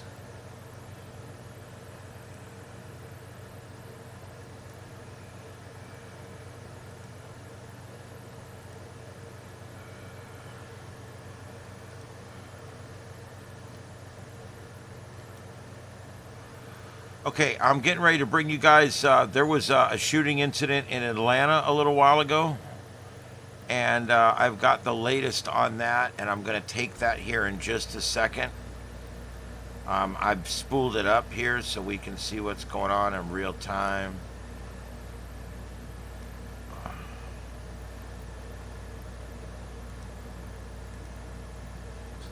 We're just a few of the individuals and teams that are here that's been on scene for the last 2 hours, as I've witnessed the coordination amongst many of this active shooter incident that occurred today on the campus of Emory University, just off site of the CDC and next to this CVS pharmacy. This active shooter incident started this afternoon, and Chief Shearbon will give you some of the details regarding that.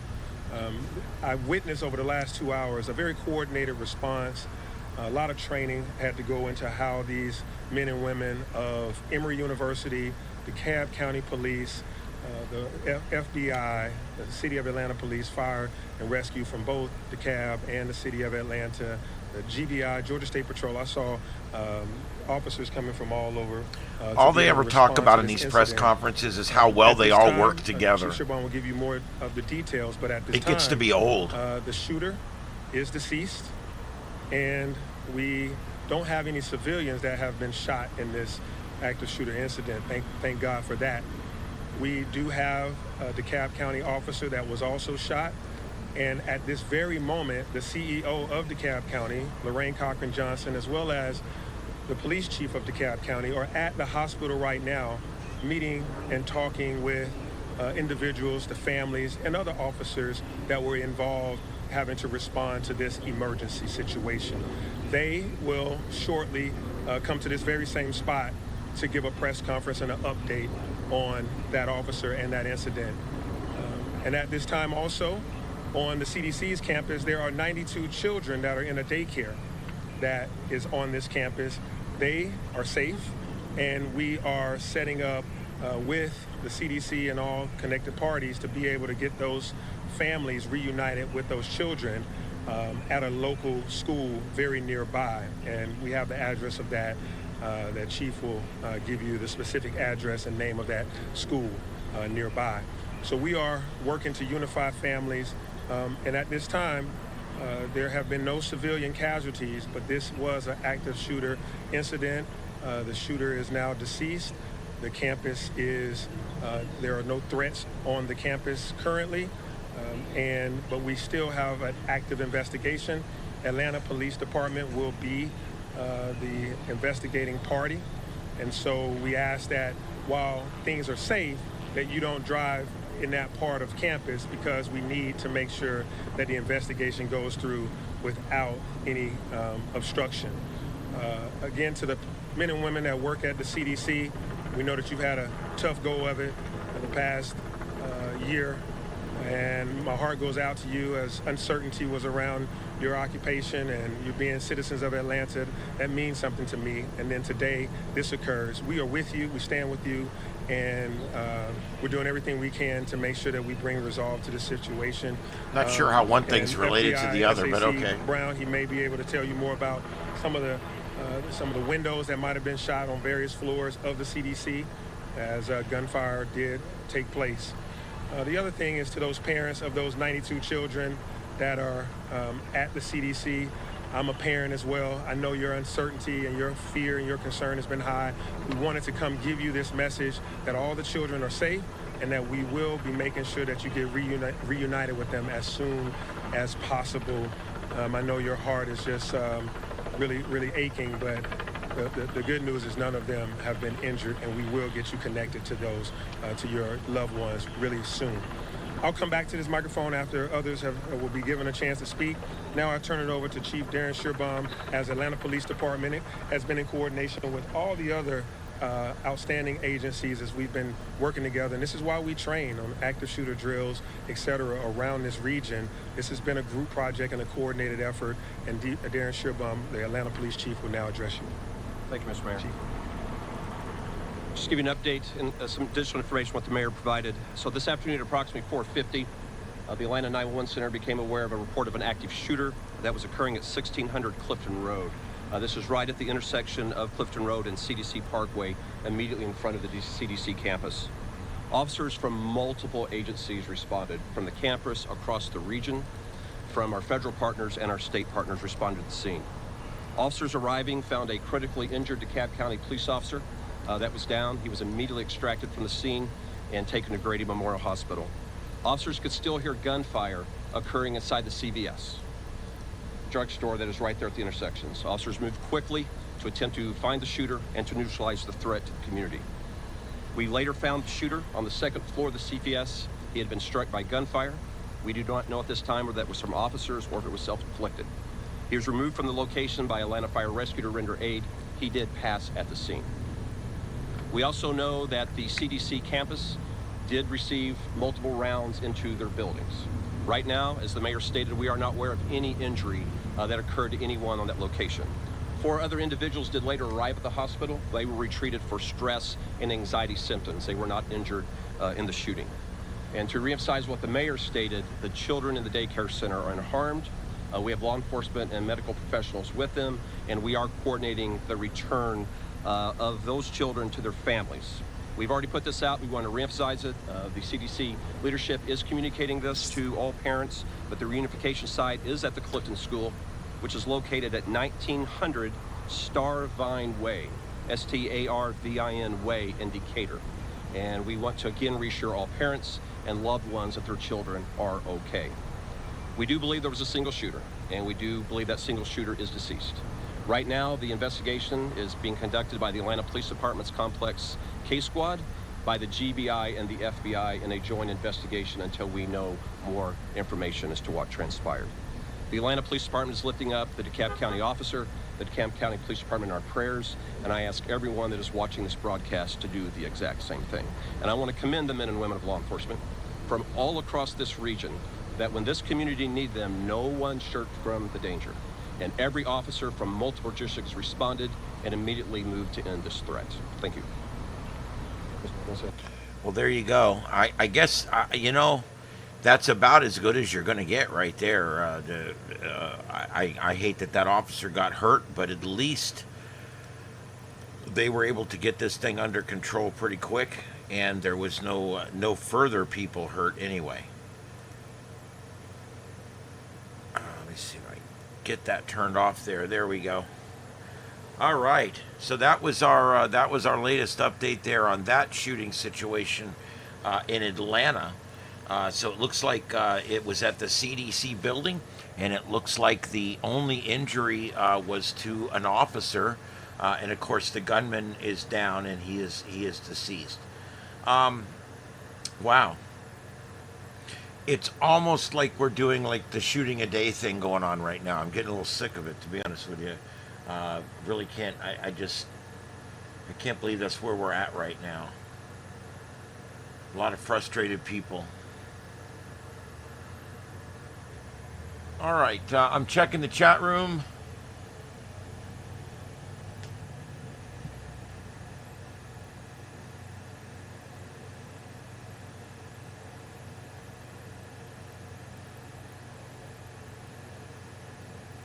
Yeah, it's your typical. Guys, I hate to say it, I used to do press conferences. I was a PIO for the fire department. I used to do stuff like that when I was called upon to do it. And I got to tell you, press releases are a massage. It's basically what we're doing is we're going to stage an event where you think you're getting what you want. But you're not. You still don't actually get any of the information you actually need.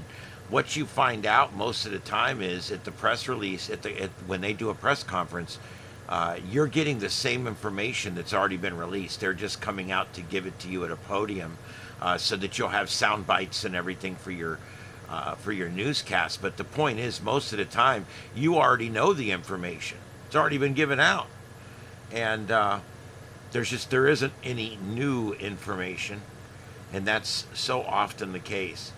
And so what you end up with these is they come up and they spend 15 minutes. You heard the guy. Oh, we all worked so well together. Do you expect anything else?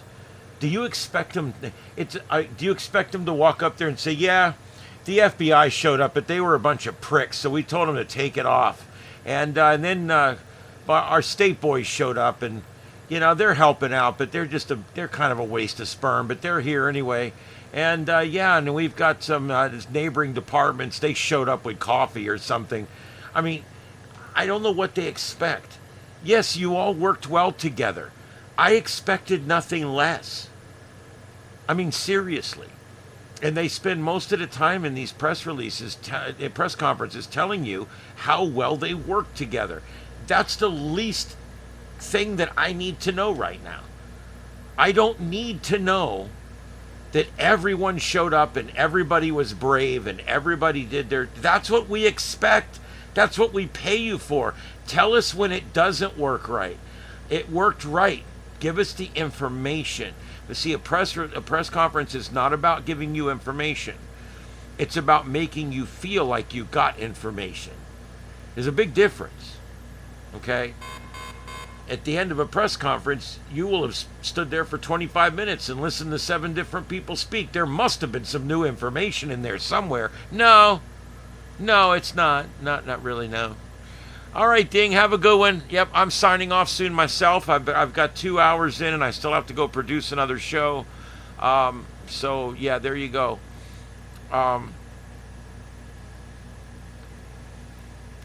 Well, Heath, you are correct. The shooter in Midtown was a black male, and he was announced about 6 or 7 hours later. But I will tell you, if it's a black male, you'll hear it probably the same day, later the same day. If it's a white male, you'll hear it in hours. If it's a female or LGBTQIA2S+, you may not ever hear all of it. We're still waiting to see a manifesto from a certain shooter at a certain school that they won't release. So yeah, it's one of those things. Information, they release it in weird ways because it's however they got to fit their narrative. I don't know how else to explain it. If it's a controversial thing, then they'll wait 8 days to release it. Because 8 days later, nobody even remembers that shooting or remembers that thing or remembers those things over there. The news cycle happens so fast now. 7 or 8 days is like an eternity. So when they come back 8 days from now and say, it was a female that did the shooting. What shooting was that? What's he talking about? Was there what? No, and it's already slipped out of the psyche and nobody even remembers it. And that's why they do that. That's why if it's information they want you to know, you're going to know it right away. And if it's information they don't want you to know, they're going to give an entire press conference and not give you that information. So there you go. All right, guys, I'm going to do a last call in the chat room. Is there anything anybody wants me to mention or anything? I will monitor this for a little while, and if anything gets violent or I start seeing anything crazy going on, what is that a costume of? Is he a condom? Is that one of those dildos they're throwing out on the WNBA field? Or the court, I should say court. That was a funny story. They're throwing dildos out on the court, out on the women's, and it's a crazy thing that's going on. You've got women basketball players that are pissed because they're not making the same money that the guys are making. But yet the women's basketball league, the WNBA, has never broke even. It loses money every year. It lost $2 million last year. And the women all are like, we make 150,000, we make 100,000, we want to make more. And I'm like, you should be happy with 100,000. You get to travel and see the world, and you get all expenses paid half the year. I mean, when you start looking at it, it's not a bad gig. And they're pissed because they want to make the millions like the guys do. If you get paid according to the audience you get. It's just like here on YouTube. If you don't put any work in, you don't get any subscribers, you never get demonetized, you never get anywhere. It's the same thing with everything else, okay? If you generate the audience, then you get the reward of that. It's just like anything else. I don't know if you know this or not. The largest women's basketball league game has less people in attendance than the smallest men's basketball league game, the smallest NBA game. And I'm not saying this for any reason other than, look, I completely support women's sports, okay? As a matter of fact, I've been yelling to stop letting men play in women's sports because I think it's not fair. It's not a political thing with me. It's a fairness thing with me. And I'm not even into sports. But I believe that women's sports should be protected. And we should have women's sports always. If they wanted to start a women's flag football league next week, I'm all in. Let's do it. But they get paid according to the audience that they bring to the events. You cannot have equal pay. It's like, that's like saying, hey, we got 3 cars here, but you got to charge the same money for all 3. No, they're 3 very different cars. One of them, it costs a lot more to make than the other one. They're dissimilar. You cannot do it that way. It's the same thing with this. If you've got men that are bringing in audiences of 10,000, 15, 20,000 strong audiences, and you've got men's games that are being televised on network television, and then the women's games are played during the day, they're not on television, and they only get about 1,000 people that show up. Well, it's not that it's anybody's fault, but you can't expect to make the same amount of money as the other people that are bringing in 10 times the audience you are. It's like saying there's 3 plays on Broadway. You have to pay them all the same money. No, one play fills the theater every night. The other play gets like 20 people that show up. It's not even worth doing it. It'd be like coming in and saying, now we have to pay all these people the same amount of money. No, you get paid for asses in seats. That's what you get paid for. Okay? No asses in seats, no money.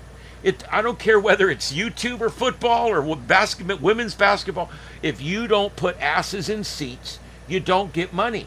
It's that simple. It's simple economics. It's simple entrepreneurship. If you can't understand it, I'm sorry. These people that are bitching about this have never cut a payroll. They've never owned a business. They've never done anything where they would understand the first thing about how this works. And they're standing up there with microphones in their face and saying, we're getting screwed because we're only making 10% of what the men make. You're only drawing 10% of the audience that the men draw. That's why you get paid that much. We didn't just decide, oh, you got a vagina, so we're going to pay you a lot less money.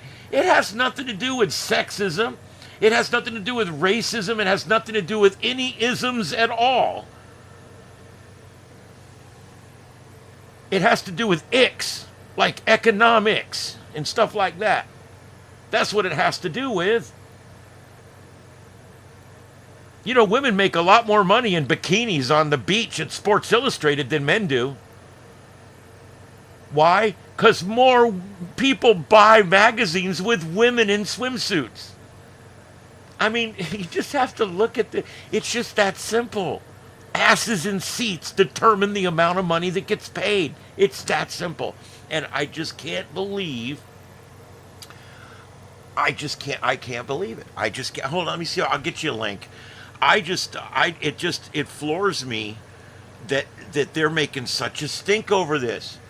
We want paid the same as the men. Then fill the seats.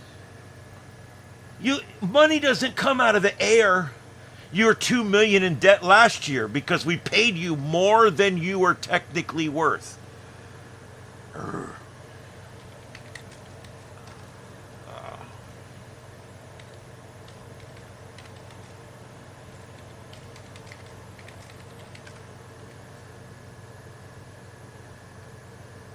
Oh, hey, is that it? No.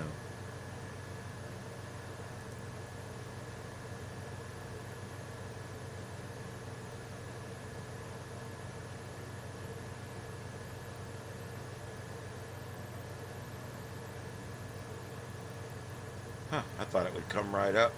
It is brand new.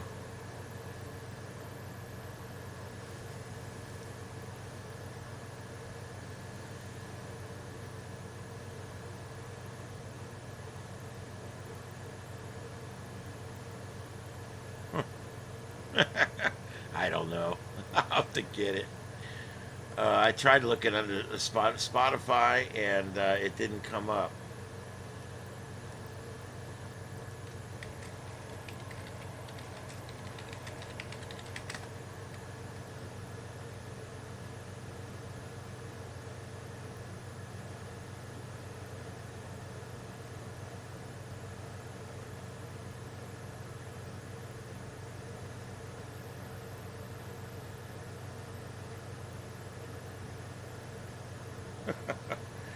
Oh, Christ. Huh.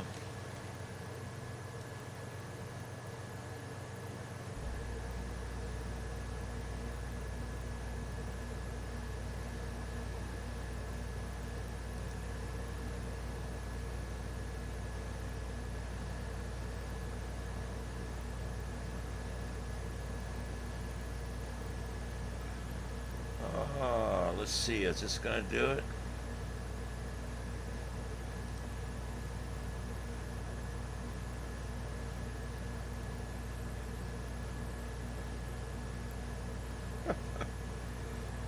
I don't know. It's only been on these services for like 9 or 10 days, and so I don't think it's fully indexed yet.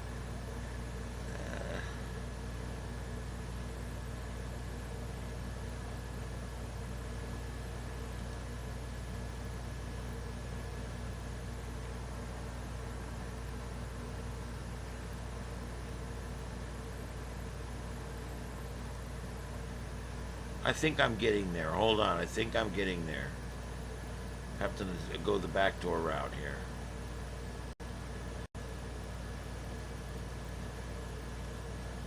Yeah, there we go. Here we go. Yes. Yes, there we go. That'll get you right to it.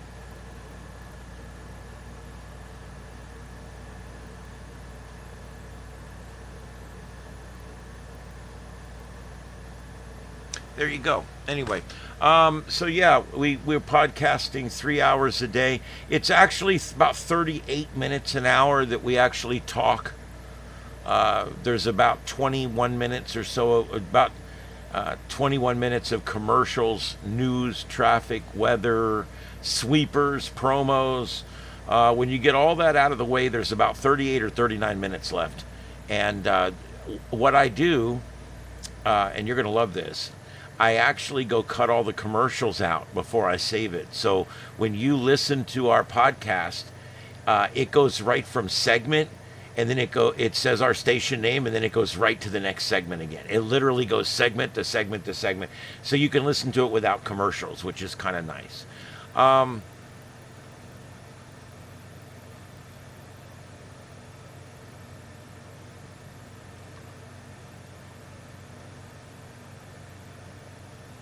Yeah, Dominic, I really can't speak to that because I really don't know much about how it was back then or how it is now or the energy they play with. I'm just not into sports at all, to be honest with you. I am 100% for people to be able to play sports. I want them to have any opportunity out there possible. Male, women, anybody, even if the transgenders want to get together and have their own sport stuff, I'm for that too.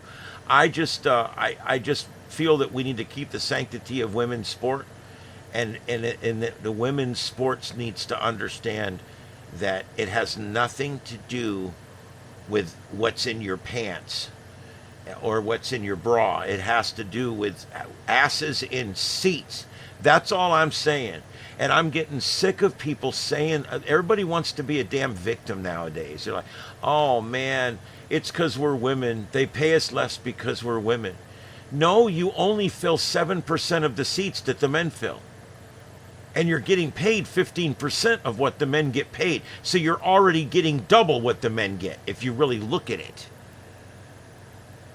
But you can't look at it that way, because that's not fair.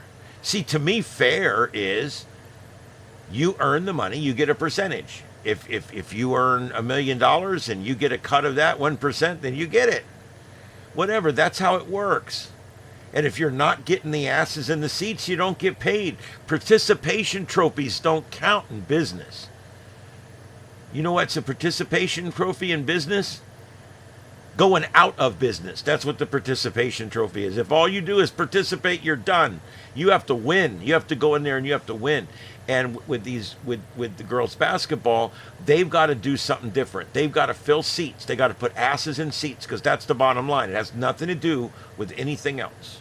And I'm tired of hearing the sexist bullshit. It's not. It's not sexist. I just don't see it that way. You're already getting paid a higher percentage per asses in seats than the men are. So,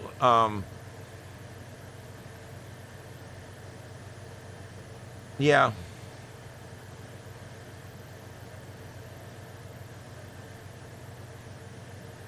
Yeah, I don't know.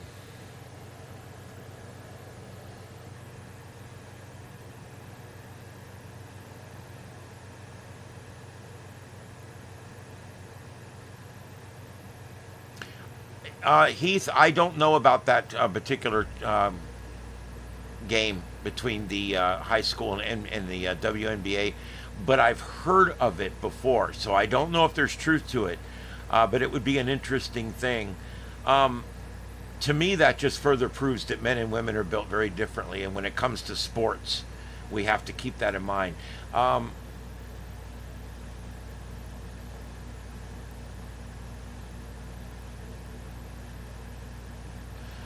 Heath, I don't have a specific app that I use. I don't even use AI on my phone. I don't mean... I'm going to sound like an old geezer here for a minute. I don't do a lot on my phone. It's too small. The screen's too small. My fat fingers. I make phone calls. I can view my home cameras on it. I check my email. I read the news. I do love my phone. I just got a new S20 and I love it. They didn't put a headphone jack, but nobody's perfect. The point is I don't use my phone for that much. So all my AI stuff I use on the browser. I do everything on the browser. I do everything on the computer. I even have 2 or 3 tablets, and I rarely use those. I don't like touchscreen. I hate touchscreen. It's a shit interface. It's great when you can't have a keyboard and a mouse. I get it. But it's a shit interface compared to keyboard and mouse. Left click, right click, roller ball. I can do everything quickly, and with a full keyboard in front of me. So I'm unfortunately one of those. So I don't use AI on my phone. I don't know what I would use it for on there. I know that it offered me AI to be used with my email the other day, Gmail, and then I was just made an offer to let AI help me with my text messages. I don't know if I need help with my text messages. I'm doing okay. So I don't know. I don't know what I would use it for. If with a disability or something, it might be very helpful. Absolutely, though. I'm thinking. Might be very helpful. I actually think that that's something I haven't ever heard of discussed. But I think AI is going to have a lot of promise and a lot of positives for people in the future who are partially or fully blind, partially or fully deaf. We're using this thing at work right now called Podcast Enhanced by Adobe Audition. And I took a sound clip today of the WNBA person talking about this thing I just talked about, because we did this tonight at work. And I took this sound clip, and it was really, really bad. And I was able to bring the voices out using AI, and it's really cool. I can actually take some clips and reduce all of the background down to nothing. It's really, really cool. It reconstructs the sound using AI. It makes the voice kind of again using AI. It's really a neat thing. I can take a podcast that one of my clients do for me, and I can take that podcast, and he can record it on his phone, just holding his phone like this, sitting in his car, and then he sends it to me, and I run it through this thing, and it sounds like studio every time.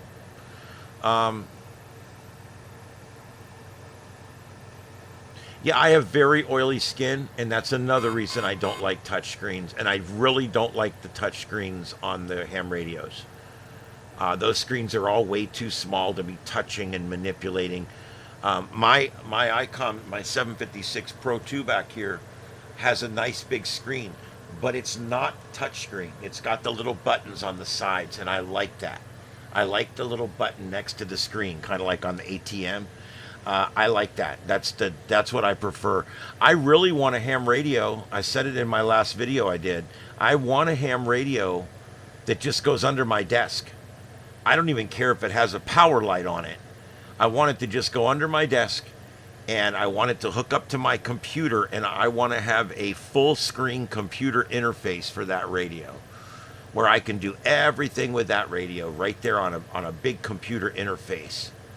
And I want the computer to do everything. I want the computer to do the software-defined radio process. I want the computer to do the coupling, decoupling processes. I want the computer to do everything, the filtering, and actually just I want to make my supercomputer into a radio, and then just attach the transmitter receiver unit to the computer. That's what I want. And when I talk about making this, people look at me like I got two heads. And I'm like, there's already some stuff out there that will kind of do exactly. Flex, I think, has some stuff that's pretty much exactly what I'm talking about. Of course, who has that kind of money? What I want is a $500 rig that I stick underneath my desk, and I hook it up to my computer, and the computer does everything. All the radio does is transmit and receive. That's it. And but see, they're not going to build, they don't want to build something like that. And if they do, they charge way too much for it, because that's not how they make their money. They make their money on all these damn high-end radios.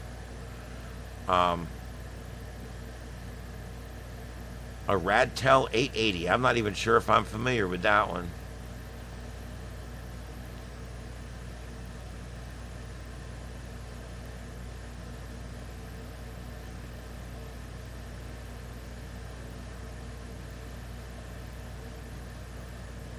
Yeah, I'm torn there too. I prefer older radios, but I do like the waterfall.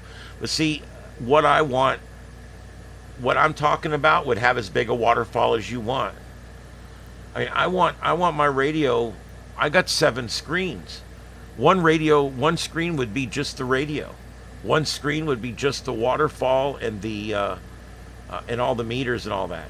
And one screen would be my logbook and my logging program, and one screen would be my FT8 program, and one screen would be my grid tracker program. And even, everything would all be right there.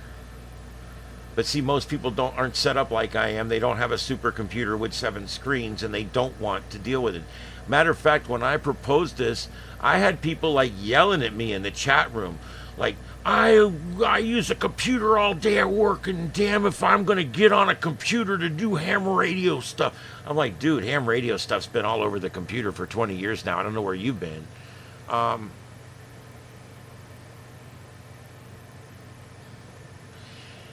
Yeah, the waterfalls are nice when you're doing contesting and stuff. Waterfalls are really nice.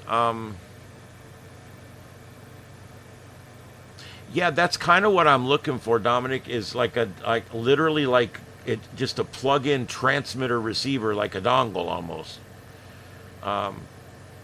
They could come in whatever wattage you want, 50 watt, 100 watt, 200 watt, whatever. and you buy the one you want, and you just plug it in, and everything's software. It's all software defined. I don't know what it is about guys. They hate computers. I don't want my computer. Damn computer. What are them Duke boys up to now? I get so sick of that. It's like, what? Computers are easier to use than this. Is a bank of buttons and knobs and buttons. It's crazy. And I just, on the computer, you can do presets and you can do all these different things on a computer that you can't do on the radio. You know, you could literally have 20 presets in there for when you're talking and when this is happening and when that's happening, and it would just be a lot easier.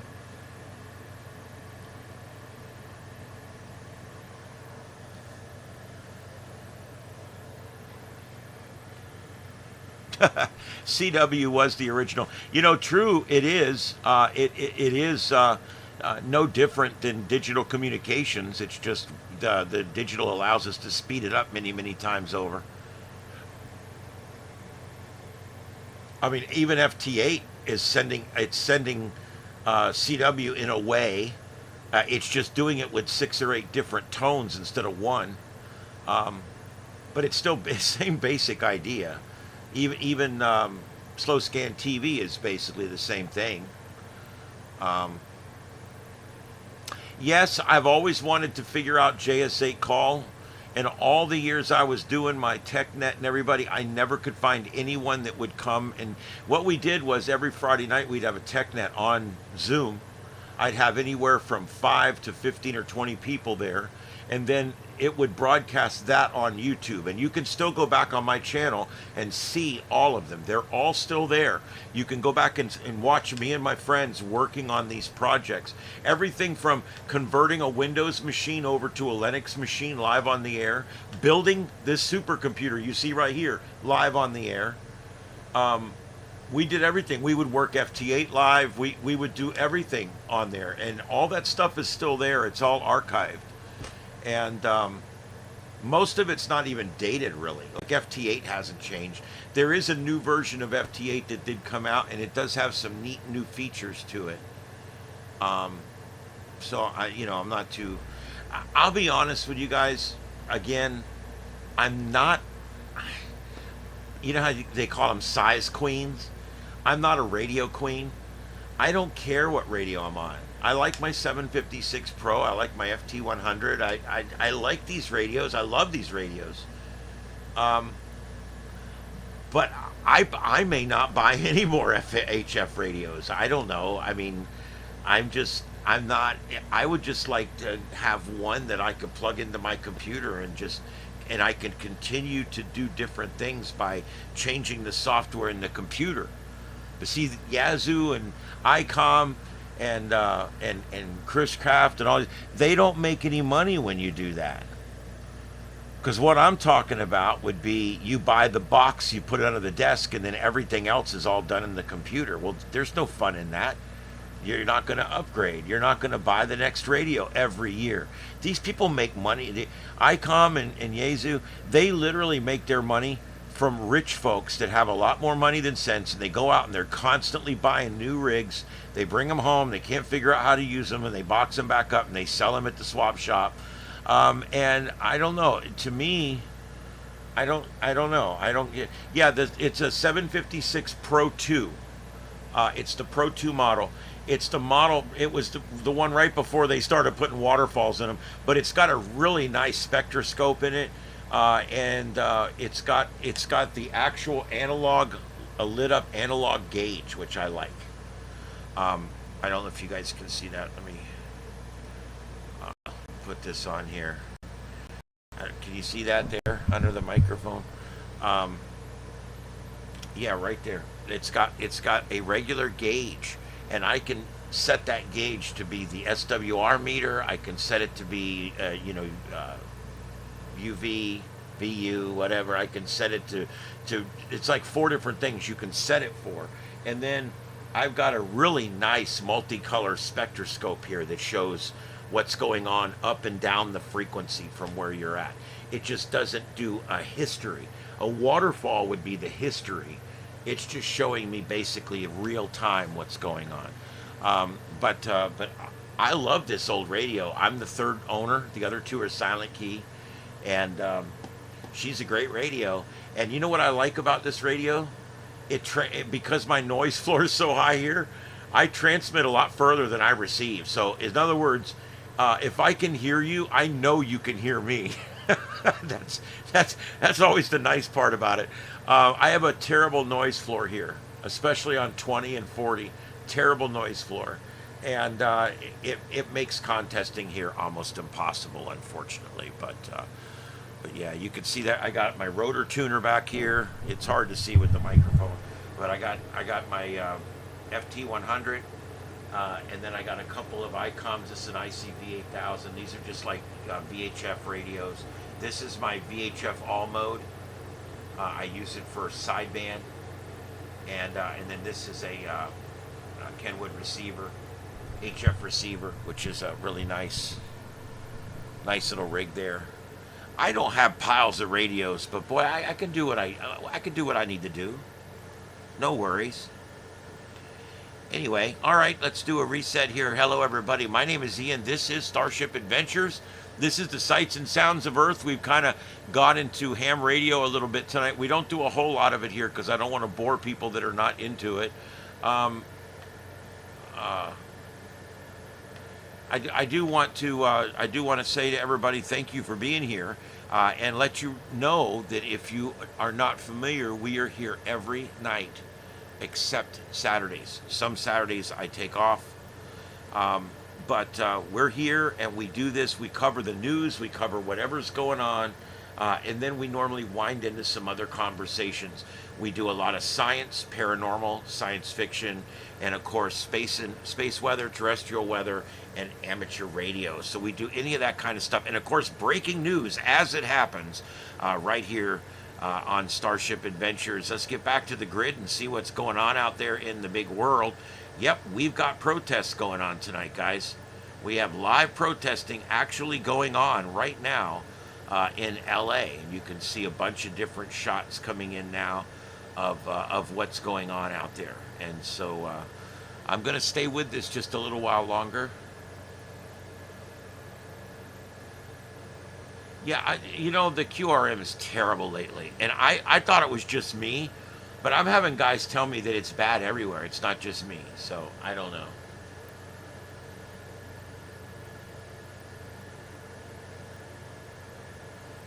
Houston, we have a problem, and it's called QRM. For those that aren't amateur radio, QRM is a Q code that just means shit on the band. It means crap on the channel. And anytime there's crap on the channel, you're not going to be able to hear the lower signals that are out there trying to get back to you. Well, that's good, Junior. You've got some separation, brother. That's what you need, man. You got to get some separation going out there. And with me, my biggest problem is I got a dead-end power line that dead ends 8 feet behind my shed right here. And it's only like 15 feet from my hex beam, unfortunately. And although my hex beam sits just a little higher than the top of the pole, I'm getting a lot there, I think. I've tried to track it down, and it doesn't seem to be coming from the pole, but it makes sense that it would be coming from the pole.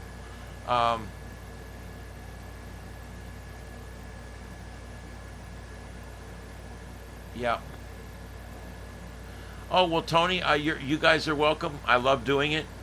I'm trying to forge a bit of a future career here. I'm retired from the fire service. I did 17 years at the fire service, full time, with a few years volunteer before that. And I was a part-time cop for a while. I was an emergency manager. I was in emergency comms, and actually drove and deployed one of our communications vehicles for the county I live in. For years, it was my thing. After Hurricane Andrew, we put communications back online for Homestead and South Florida and Florida City, and had them back up. There was nothing left of their infrastructure down there. And so I did a lot of that when I was in my first career. And then I got out of that and I got into the media, and I'm now 14 years deep into a career in commercial talk radio, where I produced the #1 radio show in our area, and you guys can hear that on. There's the link if anybody's interested, and we're now podcasting over there, which is pretty cool.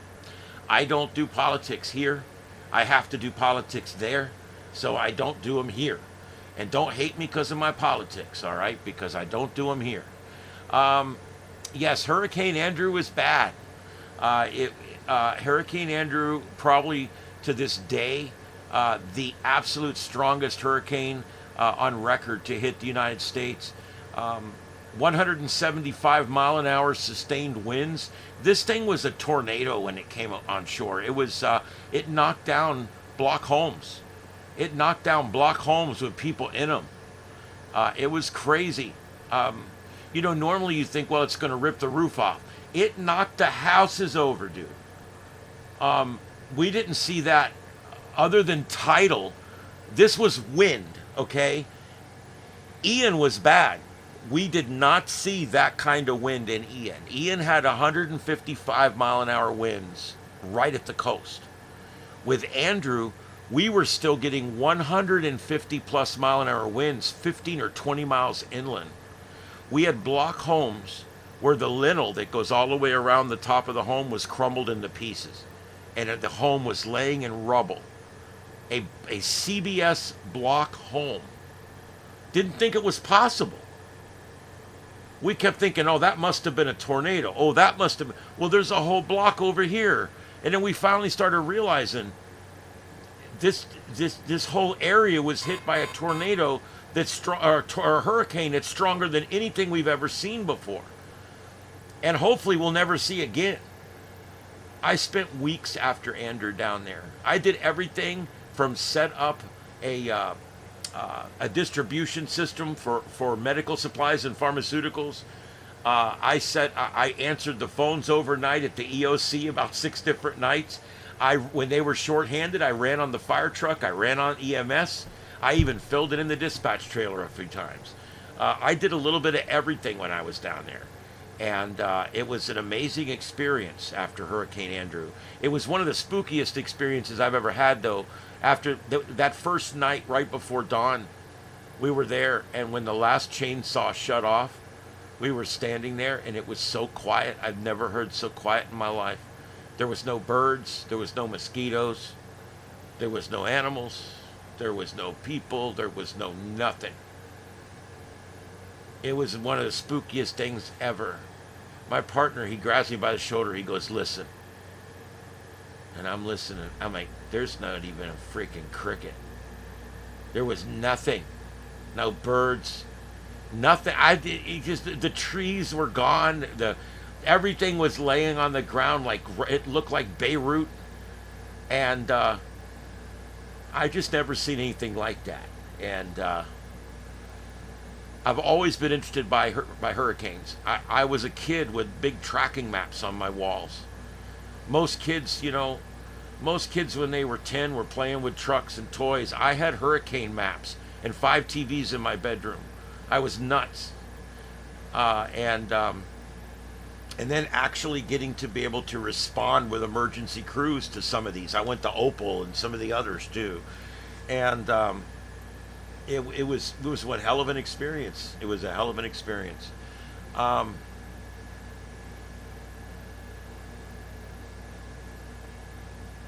Yeah. Hurricane season. They say it starts in June or whatever, but it kind of officially starts right now.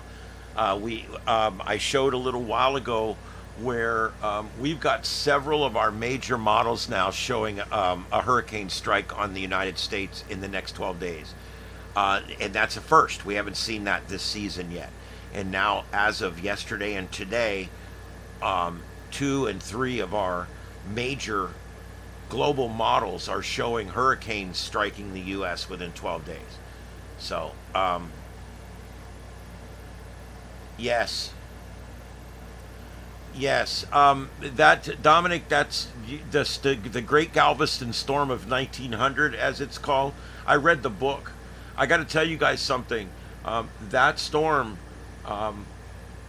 after that storm, they went down to the beach, and the nuns were still roped with all the kids. They were all dead, and the nuns had tied themselves to all the children.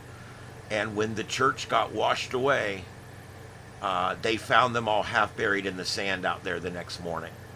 And that 1900 storm, the Great Galveston Storm of 1900, just so you know, before 1950, they didn't name storms.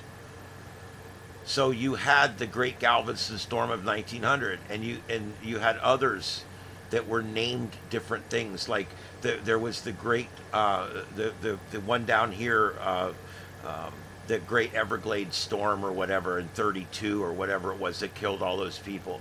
But that's why when someone tells me that we didn't have these bad storms 100 years ago, yeah, right.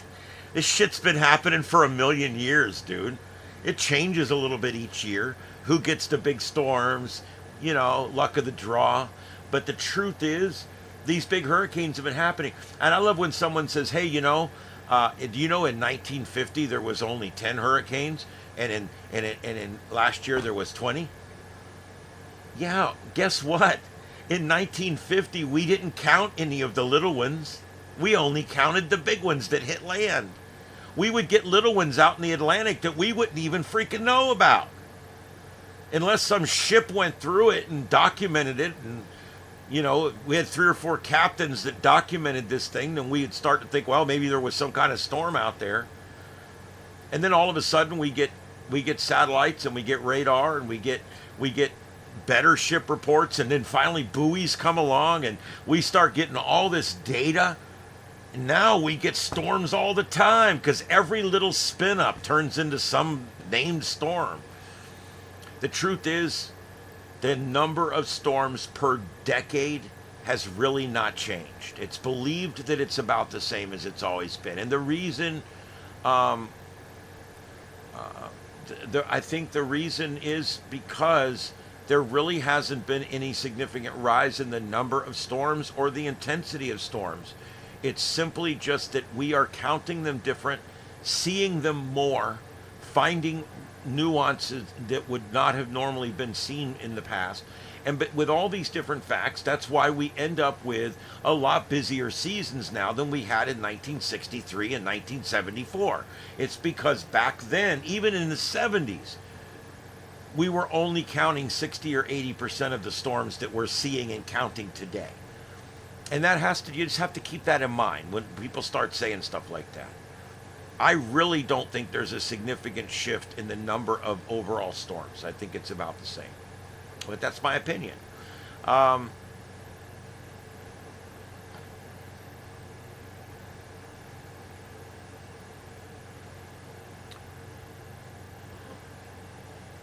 What are you guys talking about? The garbage can trick? Let's see.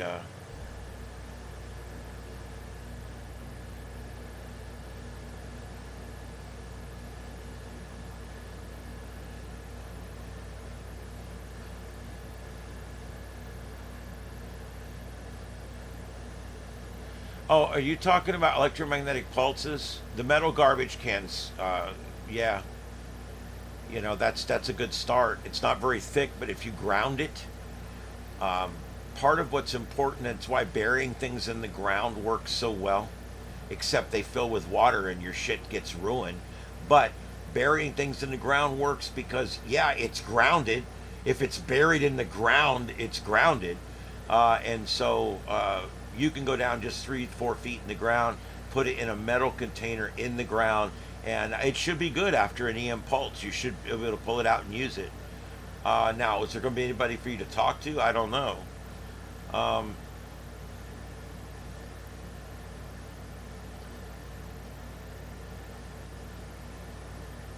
Yeah. Yeah, I mean, the sailors from 300 years ago knew about hurricane season.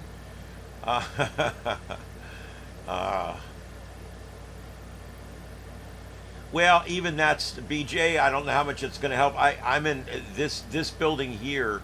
Actually has metal siding on the outside of it, but I have a standard wood and shingle roof.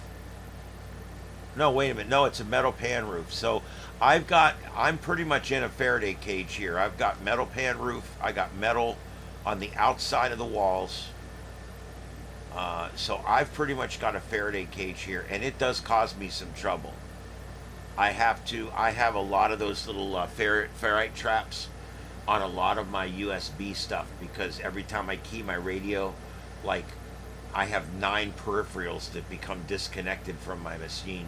And then I go, oh yeah, 10-4. And then when I key off the mic, it goes do-do, do-do, do-do, do-do, do-do, do-do, do-do. And all the shit connects back up to my computer again. So I had to get a bunch of little ferrite traps and wrap the wire through them just before they go into the computer. And that seems to be arresting the frequency that's come back up the wire.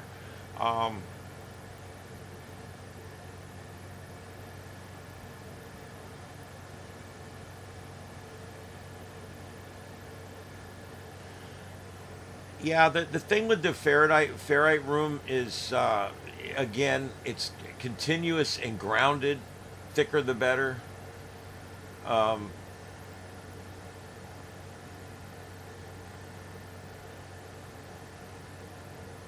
Oh, from what? An EMP pulse?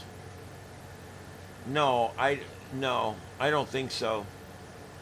A car is not a Faraday cage. It's got big glass windows all around it, which provide zero protection for electromagnetic energy. And also, the car itself is not shielded either, and will probably not start after the event either. So, I don't know about a car. Now, if you start with like a van or something, and then you metal out the windows and shit, I guess you could make like a ferrite trap out of that. But I think I might have missed. Yeah, I don't know. I'm sorry. Aaron. Yeah, my name is spelled IAN, and 3 years ago, the storm that hit here, my hometown where I was born and raised, as a Category 5, hit here, and it was named Ian. And what's crazier than that, my screen name for the last 25 years has been Hurricane Ian. They called me Hurricane. That was my name at the station. They called me Hurricane. And it was because I came on like a hurricane. And I always talked about hurricanes too. And so I don't. It sucked for me when they named that storm me, and then it came here and hit us directly as a Cat 5. That was crazy. Who would have thunk it? All right, guys, we are watching active protesting going on right now. These are live shots from outside the federal building there, on the backside of that federal building. That's right where that second day of protesting, where it was a lot of protesting. This is where all the National Guard troops showed up that day.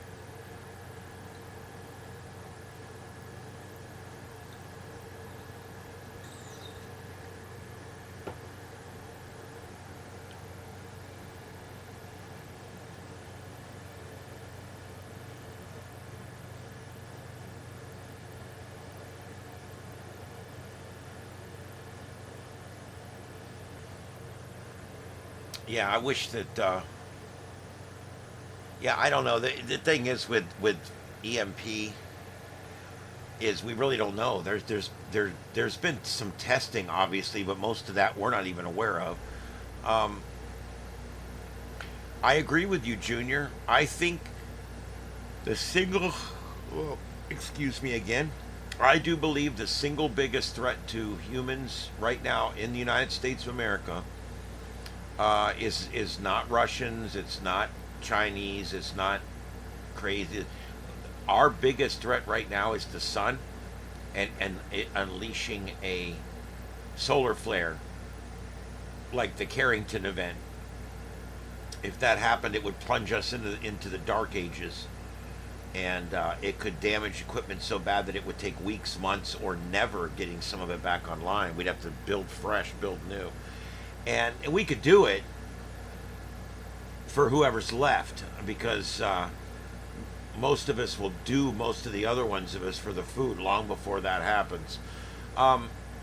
When trucks won't drive and cars won't move and refrigerators won't cold, and we run out of food really fast, guys. You have no idea, you know.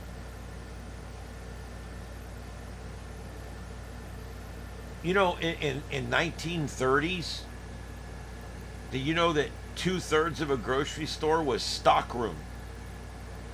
In the 1980s, 30% of grocery stores were stockrooms. Today, many of the new grocery stores, they don't even have stockrooms. The shit comes in the door and goes right to the shelf. Because with computer ordering and with anticipative ordering and things like that, they're able to order just what they need for the next period of time, and the computer basically keeps it coming in steadily so that you never have extra pallets of corn in the back, because they don't have room for that anymore. It's all out. There is no stores of food anywhere.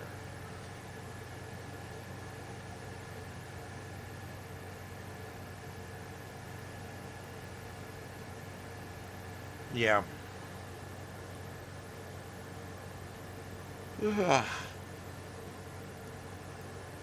Well, this was a lot more protesting than I thought we were going to end up with tonight.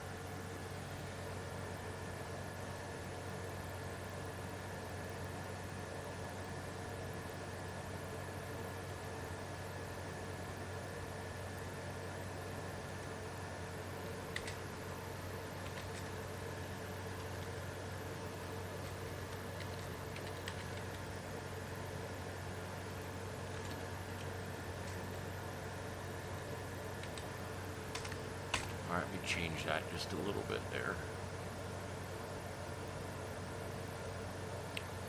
All right.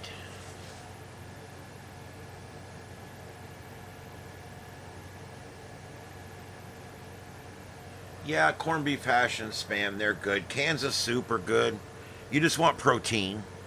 You don't want cans of potatoes. You want protein. And of course, the highest protein you're going to get is canned meat, where it's all protein. So yeah, Spam's good. Corned beef is good.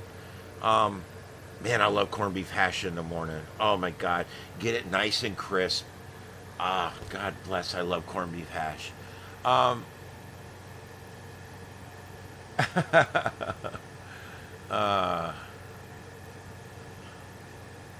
Oof.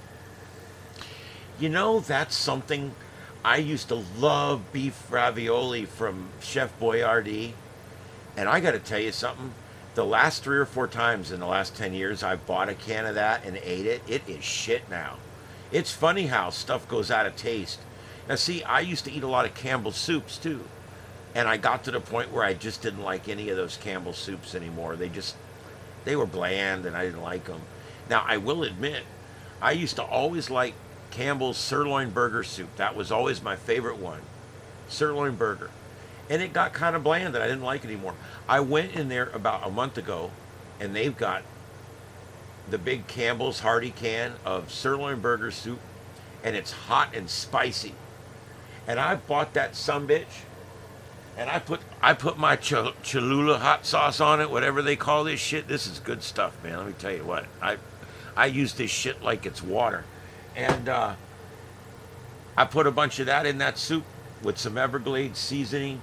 You gotta have your Everglades seasoning. If you don't have that, you don't know what you're doing. But yeah, I put my Everglades seasoning in there, and I put a little bit of that, a lot of that hot sauce in there, and man, that's the best bowl of soup you can have. So, yeah, I ate my weight in ravioli back then, but now it tastes like crap. It's cheap and shitty.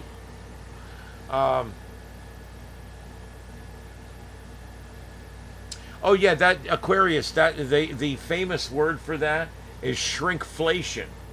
Instead of if they don't want to make the product any more expensive, they shrink the price, or they shrink the product's quality, and that's the one. I usually get these Jamaican beef patties, and I don't get them a lot, but every now and then I want something different. I just get totally burned out, and I get these little Jamaican beef patties. Well, I got them, and they quit. They're not in the same packaging anymore. And when I get it home, I put it in the microwave and cook it, and it tastes like shit now. It's totally different. It's like it's not even in the heating pouch anymore or nothing. It's like, so a lot of times with these companies, they still sell the product. It's just a cheap knockoff of what they used to sell.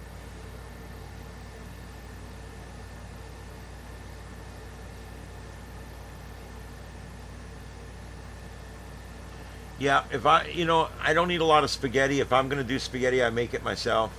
That's one of those things. I never eat spaghetti out because I don't do onions and peppers and mushrooms, and people tend to put all that vegetable bullshit in the spaghetti sauce, and I don't like it. I don't mind some meat as long as it's not sausage. I don't like sausage in it, but if you want to put some beef in it, that's great. You don't have to. I'm fine without it. But these people that feel like they gotta make their spaghetti sauce look like effing salsa or something, I don't understand that. It's not about onions and peppers and mushrooms, okay? Holy shit.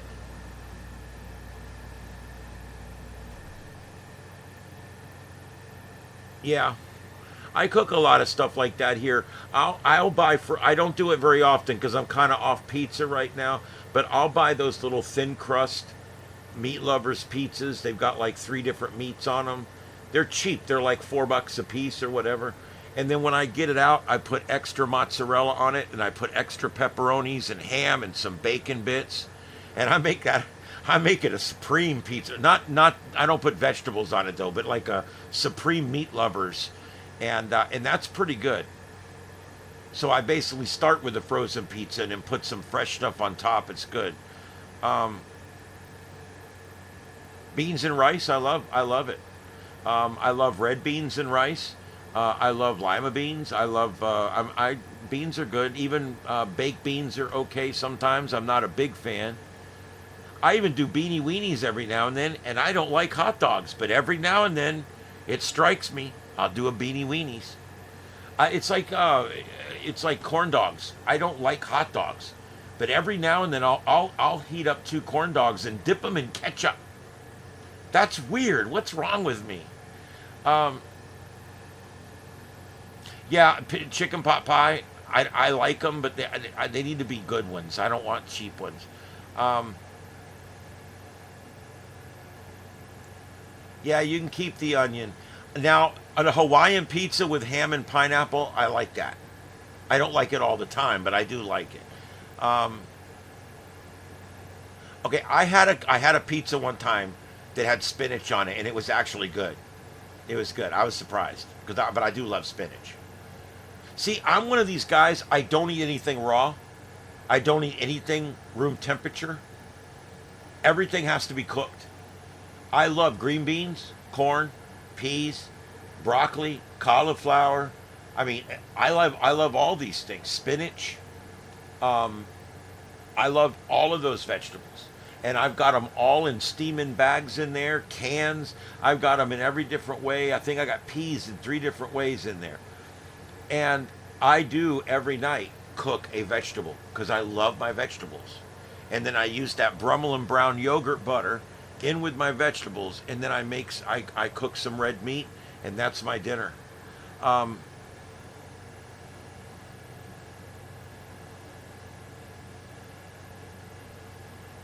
Yeah, I know most people like onions in their sauce. I'm weird. I get it.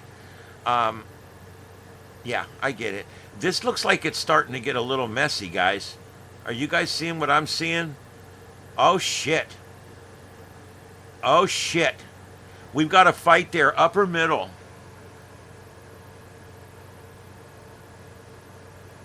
That cop grabbed that guy, and they both went down. Okay, so we've got civil unrest now. I'm gonna change this real quick.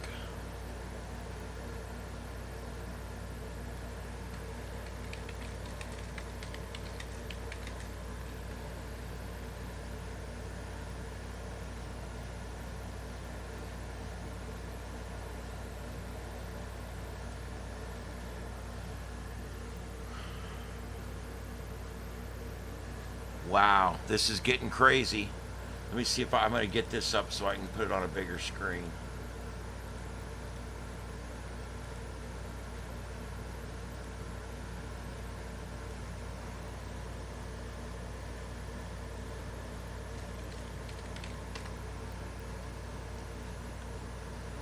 Let's see if I can.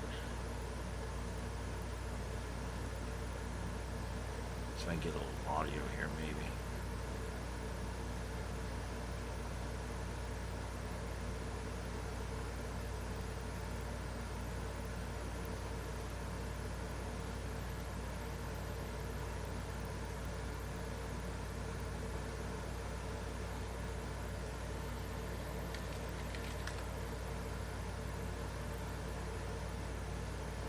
Jesus.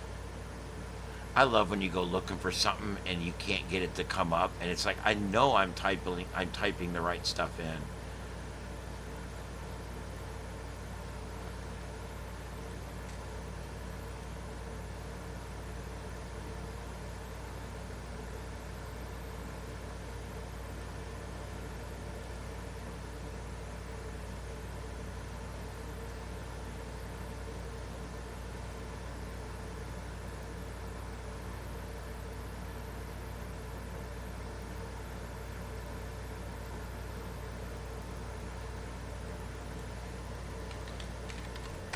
Wow.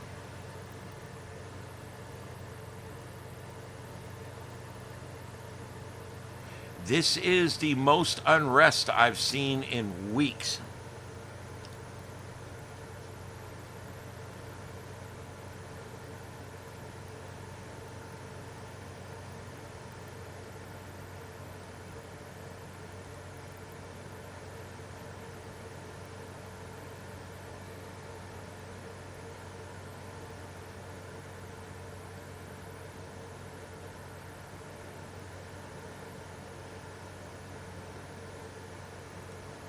Let me see if I can just try something here.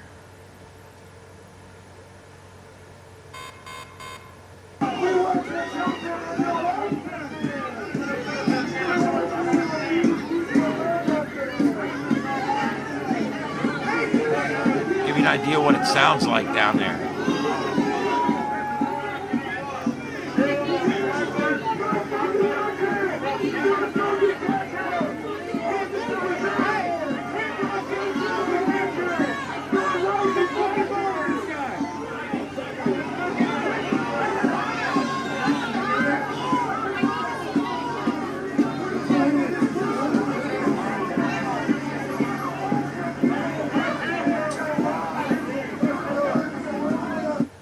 I just wanted to give you guys a little taste of what it sounds like down there right now. This is reaching a breaking point. I was going to go off a little while ago. I've decided now I'm going to stay on for a while longer. This looks like it's going to continue. This might continue to escalate here. And so I want to make sure that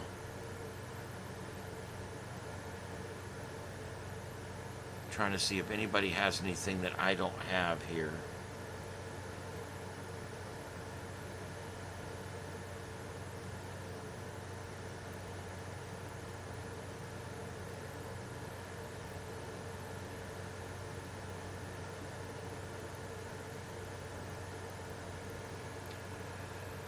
Let me just do it this way.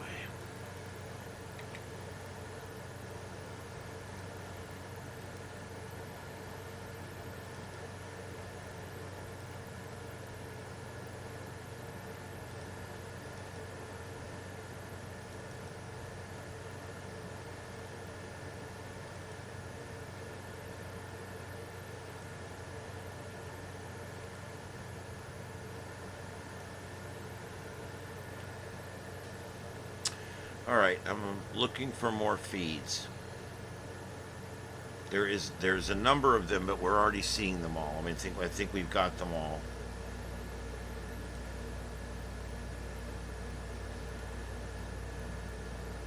We're going to do whatever we can to bring in Lombardi to Western New York. Oh, shut up. Sports is not news. Yep, that's the one we've already got. That's SoCal Audits. He is right down there in the middle of this.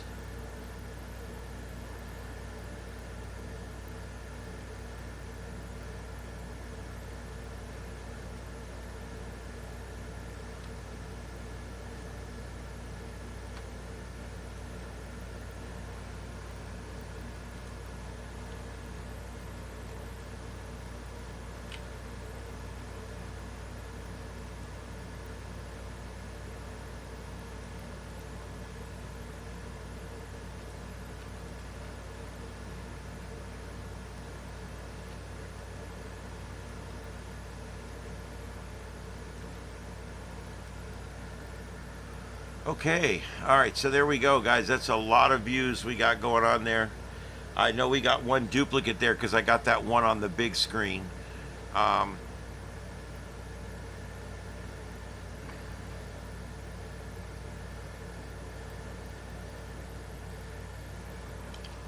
well, there you go. Play crazy games, win crazy prizes. That's what happens.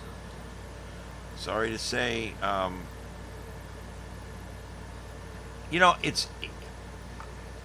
have to admit, it's one of them things, dude. When the sun goes down, if you stay out, then you are subjecting yourself to it. You know what's going to happen. You know that if anything crazy is going to happen, it's going to happen after it gets dark. And I don't mean to sound like the old man. He said, don't go outside at night because it'll kill you. I just don't like going outside at night. When I was a kid, we never went outside because it would kill you.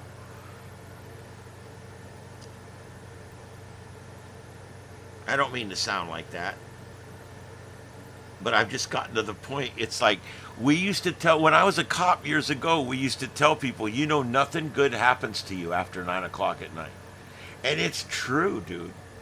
Nothing good happens after 9 at night. I mean, you might get lucky every now and then, but for the most part, nothing good happens after 9 o'clock.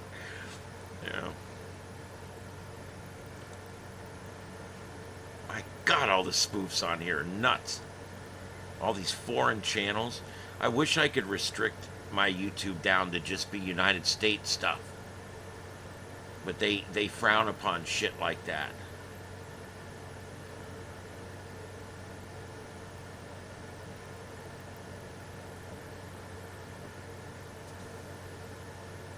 And every night there's a video up of a town burning, and it says that Tel Aviv is on fire and everybody's dying. It's not. Everything's fine. But hey.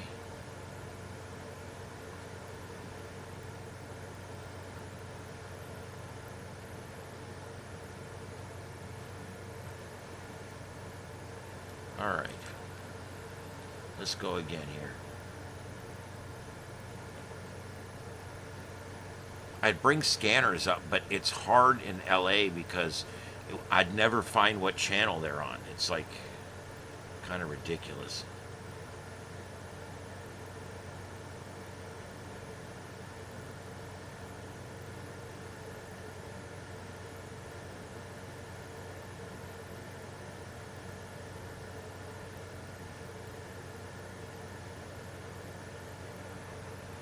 Oh boy. I was looking for one more video and I just can't find it. Oh, is she going down there?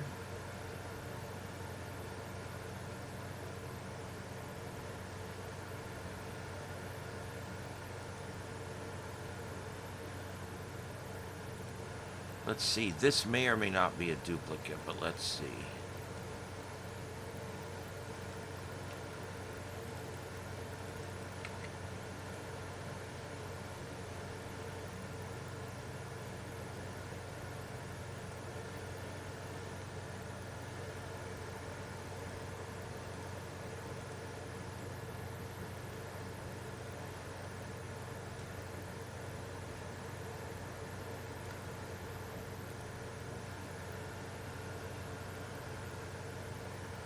All right, yeah, that's a new one. I've had her stuff on before.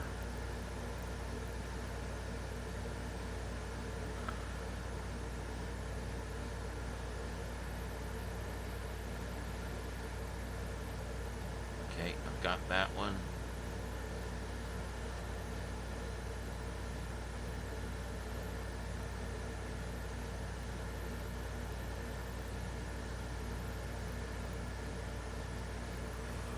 Wow.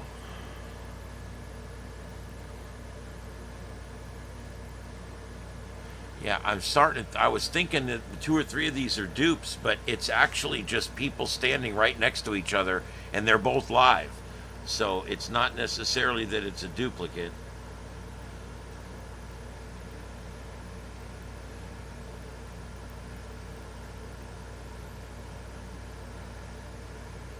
Looks like things are calming down here a little bit. All right, I've been on for 3 hours and 6 minutes. We'll give it a little bit longer here and see what happens.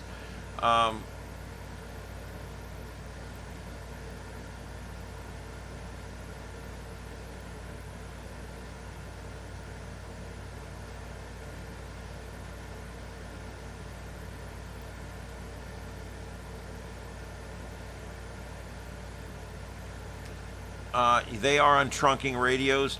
They scrambled a couple years ago, and they have since opened their frequencies back up. You can now hear them. The public demanded transparency, and they got it.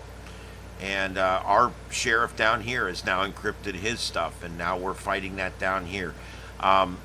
It should not be allowed. These people work for us. They get paid by us. And what they do directly affects us, and for them to hide behind scrambled transmissions is bullshit.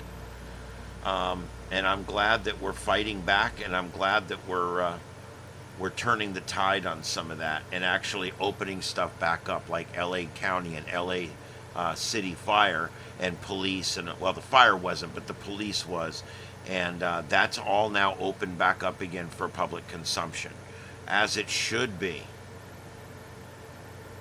Really just don't like that when they start that shit.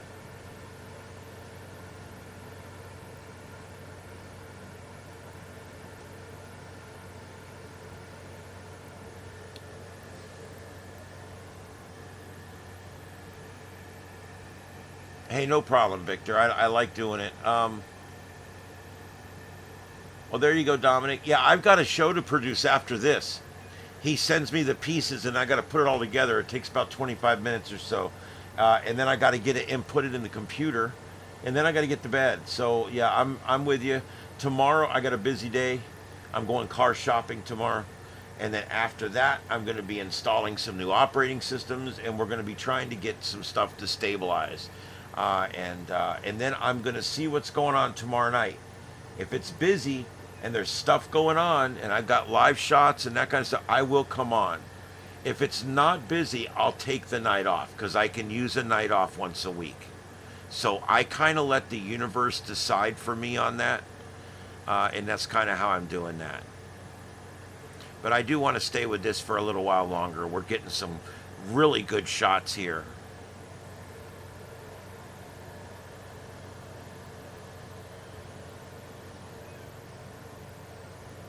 Hold on, I got a cat screaming at me. Come on, Ed. Come on in, buddy. What's up? What happened?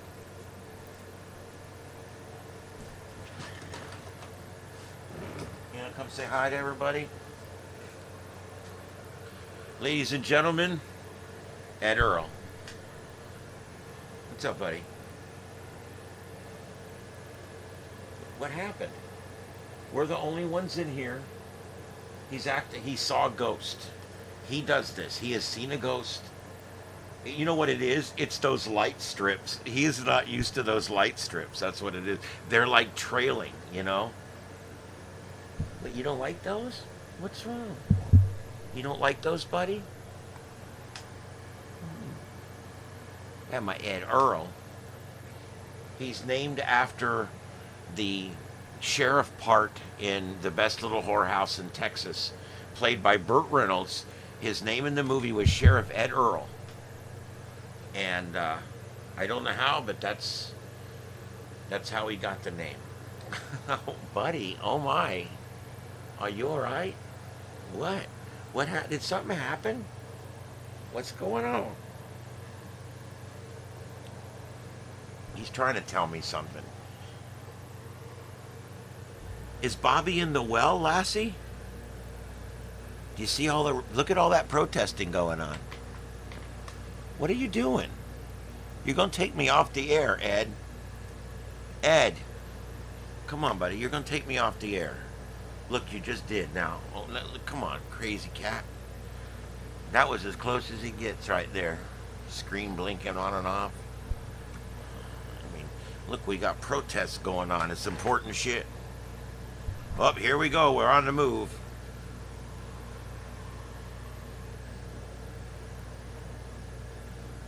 I don't understand the whole protesting thing. I don't get it. I don't understand what the protesters are doing, and I don't understand what the cops are doing. Because there's better ways to handle it on both sides. It's like the people are like, we're going to go out and just act like assholes. And then the cops are like, we're going to come out and we're going to act like bigger assholes. And then the people are like, oh yeah, we're going to out asshole you, asshole. I mean, it's almost like what it seems like. It's like an ego problem or something. It's like we could fix this with some fucking Midol or something. What's wrong, kitty? What do you want? What's wrong? Oh my goodness, really? Seriously? Aw, that's my boy. We've got protests in the street, and all you care about is getting some loving. My goodness.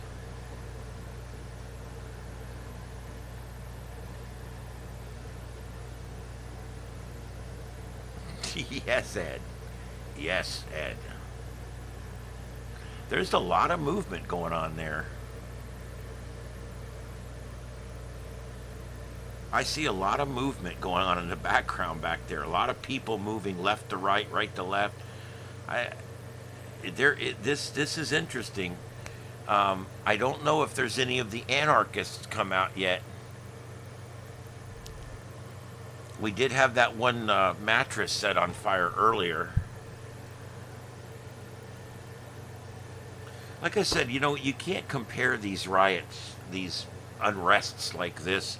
You can't compare it to Freddie Gray or to George Floyd or to Rodney King. You cannot compare it to those. Those riots were serious.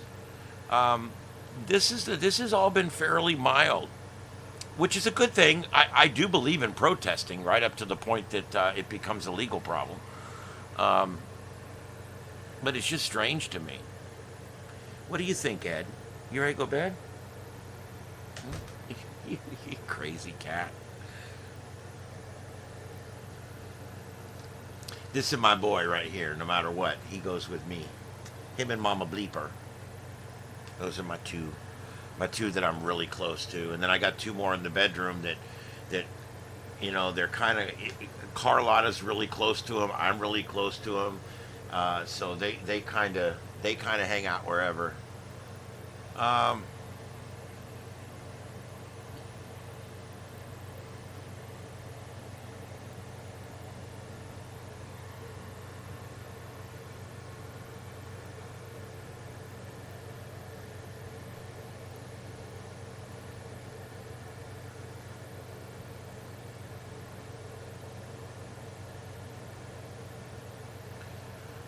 Well, Tony, we'd be glad to have you down here. If you don't mind the heat, the taxes are great. Lowest taxes in the country. But the heat sucks. And it's getting really populated down here. Really populated. Isn't that right, Ed? What is it with you guys in that mic? Ed? What?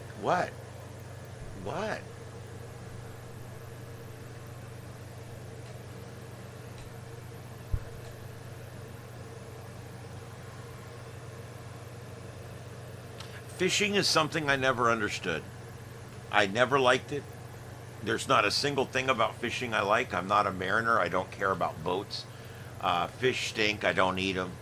And I really have yet to find a reason to go. And my family loves fishing. They're all fishermen. They love fishing. My mom and dad and my brother would go out in the boat fishing all day, and I would go and sit with them. I had nothing to do. I was bored. Sometimes I'd stay back at the campground and hang out.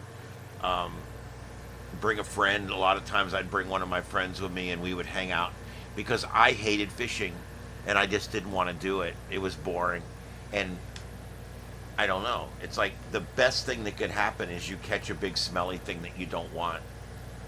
And the worst thing that can happen is you absolutely kill 8 hours of your life for nothing. I've never saw fishing as productive. And I have a real weird thing about fishing because everybody I know loves it and makes such a big deal out of it. And to me, it has always just been the biggest waste of time you could ever come up with.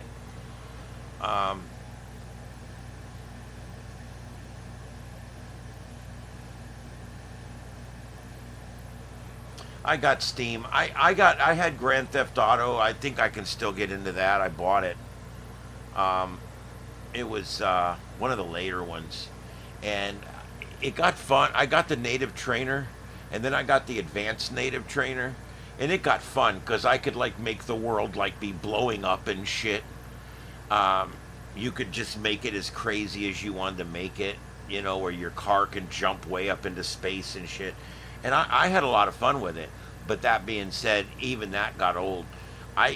When I need to play my game, I play about 3 or 4 hours of video games a week. That's all I allow myself, because when I play my video games, I feel guilty, like I'm not getting any work done, like I'm pissing away time.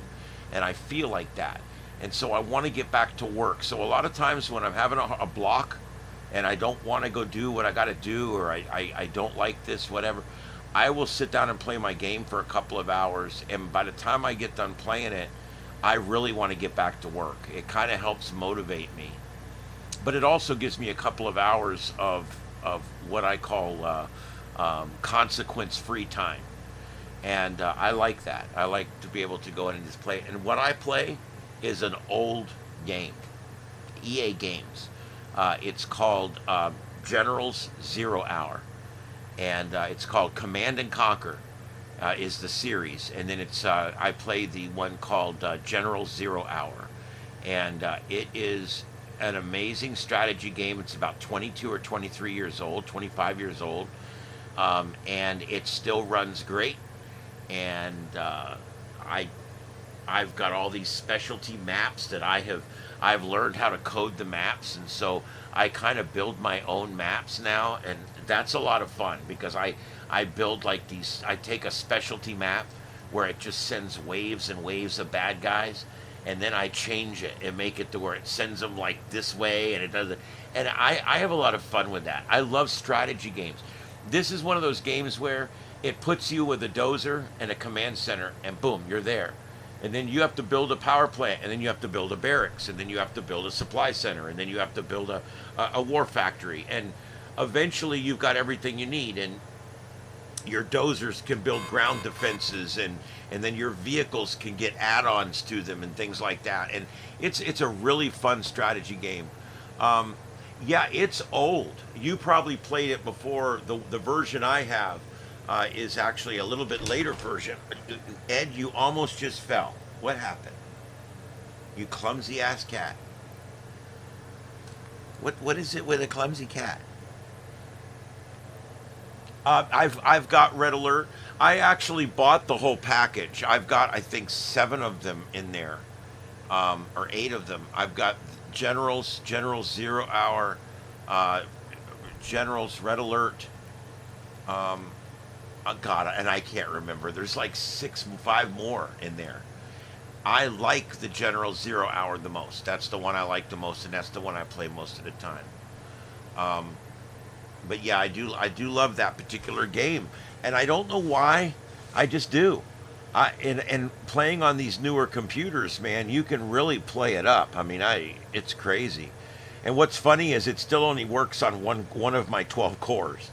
Even though I got a 12-core computer, because it's such an old game, it'll only run on 1 core. but it's all it needs anyway. Uh,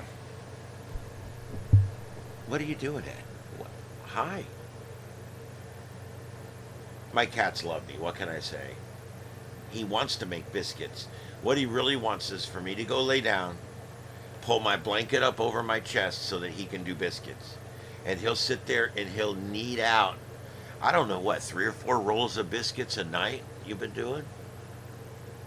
He's been in the biscuit business for years now, and he's got to make his biscuits before he goes to bed. That's right. At least he's got a job, right?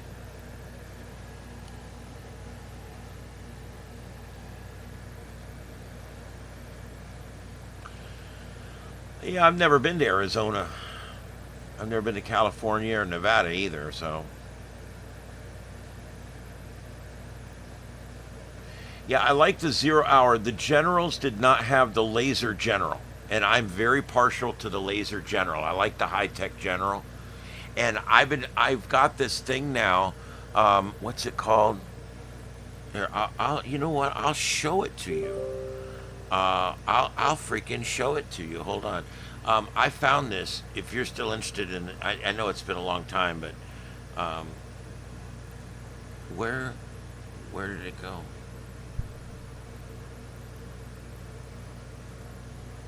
Oh, it's still loading. I found this thing, and it's basically it's a launcher, and what this launcher does is it allows you to download all of the different mods for the game all at one time, and you install them in this thing, and then it works really good, because then whenever I decide I want to play a certain one, it's real easily done. Here, I'll show you. I'll show you what it looks like. Give me 1 second here. Here's what it looks like. This is my Gen Launcher. And you can see here, I pick whichever game I want to play. These are all different complete mods that put in like new factions and new guns and new planes. And I mean, look at them all. I play all these. I really like some of them. And some of them work better than others. Like, I love this Giant Robot Edition, but it locks up pretty quick. It kind of sucks. But anyway, yep, I put this, and I also can launch the World Builder, and I can go in and change the worlds and change the games and change the teams, and it's really cool. And it gives you a lot of options that you don't normally have in the game. I don't know. I like this. I use this a lot. When I play my game, I use this every time, and I usually go in here and play.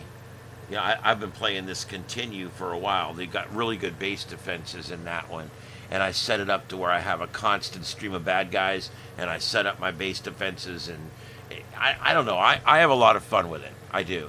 So.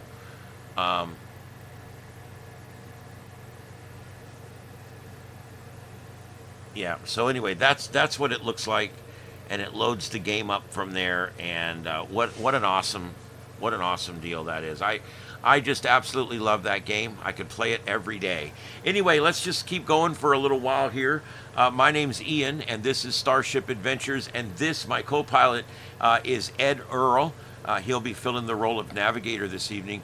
And we are here live in Southwest Florida in Starship Studios, and we are providing live coverage tonight of a number of different events that are going on around the country, including brush fires and civil unrest in California, as well as some severe weather that's actually calmed down mostly for tonight. All right, so let's take a look here. Let's get back to the grid and see where we're at here. Let's get back to the grid. It looks like things are really starting to get active there again. Let's get back to this. Looks like we've got another arrest going on, possibly. Let me see why I have lost this one.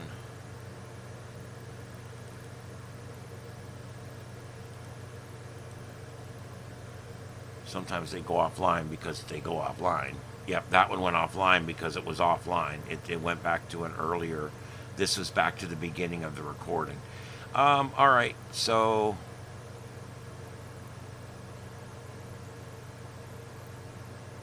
Well, they're getting aggressive there a little bit.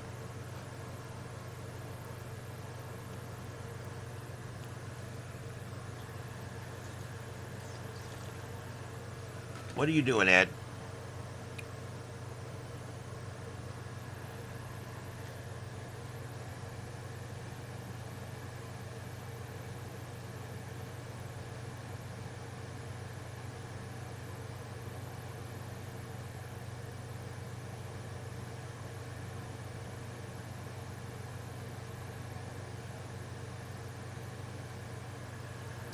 Possibly, I don't know. Callie Prepper, you know, the problem with me is I'm an old dog and I don't do new tricks. I'm going to be honest. That's what it comes down to. I don't like controllers or joysticks or any of that. I play everything with a keyboard and a mouse. And I generally, even Grand Theft Auto, I would drive around town at 150 frickin' miles an hour, and I'm doing it all with buttons on a keyboard, and I'm using the mouse to look around. I've heard of StarCraft. I've heard of both of those, actually. Yeah. Like I said, I'm at a point now where I just play a couple of... Yes. Yes. I just play a couple hours a week. What's wrong, buddy? He keeps hearing something. Look at him. It's just you and I in here. You're freaking me out, dude. Is it a ghost? Like Christmas past or some shit? What's going on? That's 3 or 4 times now he's seen somebody behind me. I don't like that. That starts to freak. You know, they see deeper into things than we do. They can see things we don't see. I'm convinced of it. When I was doing paranormal research, I ran into that a lot.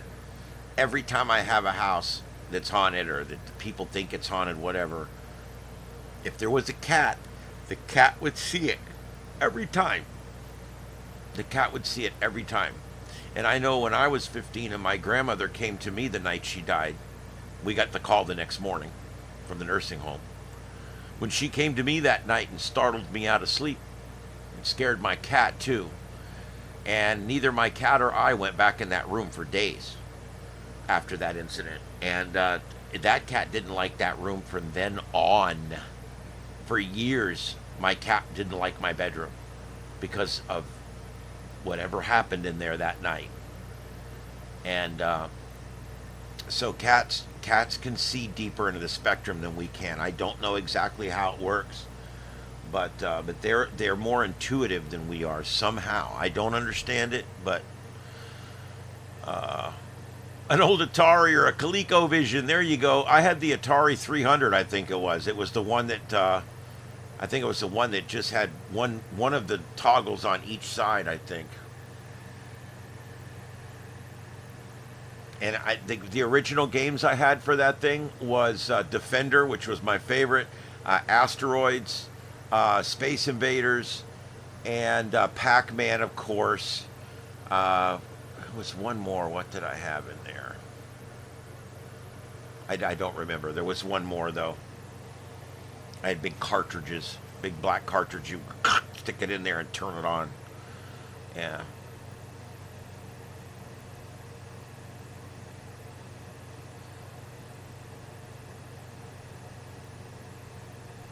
It could be, but he's acting like he's hearing something. And you know what it probably is? This building is raised, and so is the house. It's a lot of the houses down here are that way. And they actually go under this structure. So it's likely that he's just hearing the cats outside. I got all kinds of cats right outside the door, so who knows? He's just acting freaky tonight. What it is, he wants me to go to bed. He needs to make biscuits. We're getting real late here on the biscuits.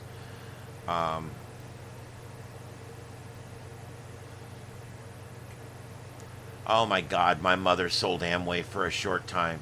That's when she realized she wasn't a good salesperson. God bless her. I think she tried Avon for a while too. She don't have it in her. she was very good at what she ended up doing in her life, but being a salesperson wasn't what it was.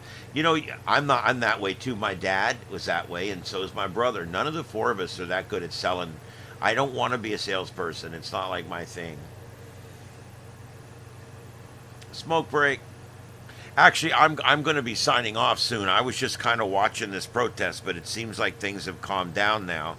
There was a couple of arrests that were getting a little choppy there. But one of the feeds has ended now, and it looks like things are calming down. I did just see a shot of some cops running. I don't know what that was all about. Oh, it's these guys here.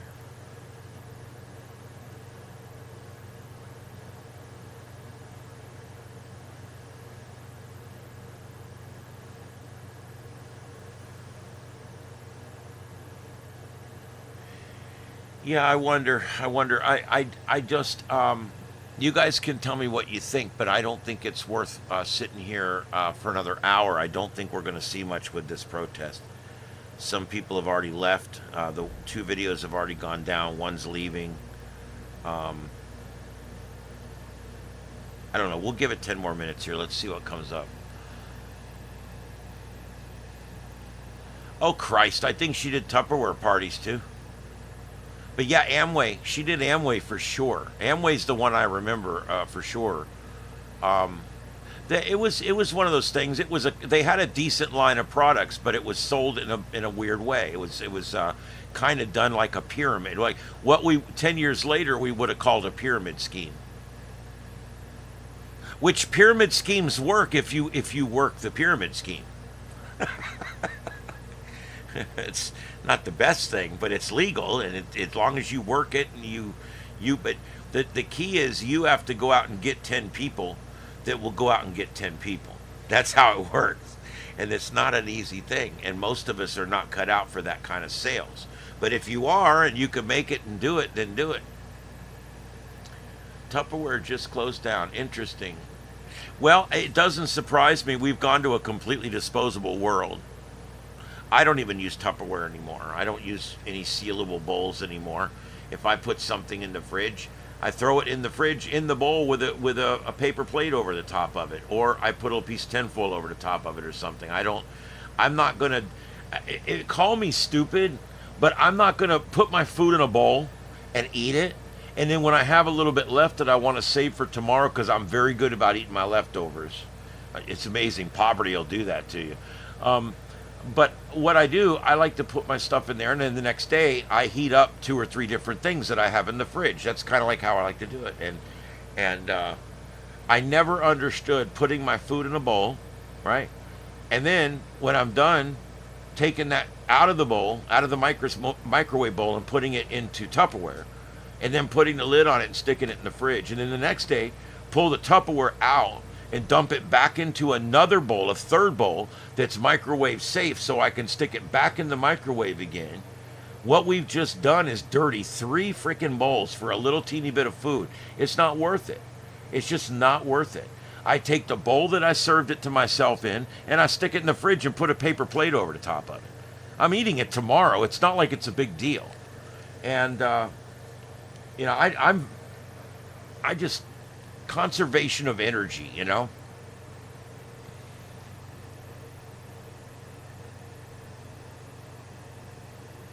The Kirby vacuum. We had Kirby vacuums. People used to laugh because Kirby vacuums were expensive. But once you used a Kirby vacuum and you cleaned your carpet with it, you saw what the difference was. It was not one of these cheap-ass vacuums. That thing would suck the chrome off a trailer hitch. I mean, it was good. Yeah. It even had the shampoo rig that came with it, and it had the wand and all the pieces. They were brown in color, and all the pieces would fit together, and they would, we'd wand everything. My dad would wand the ceiling fans, and he would wand the whole house with that thing. Oh, man.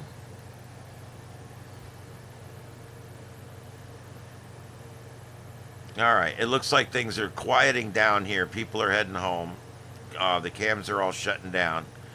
I'm just going to give it a few more minutes. Is there anything else? Put it in the chat.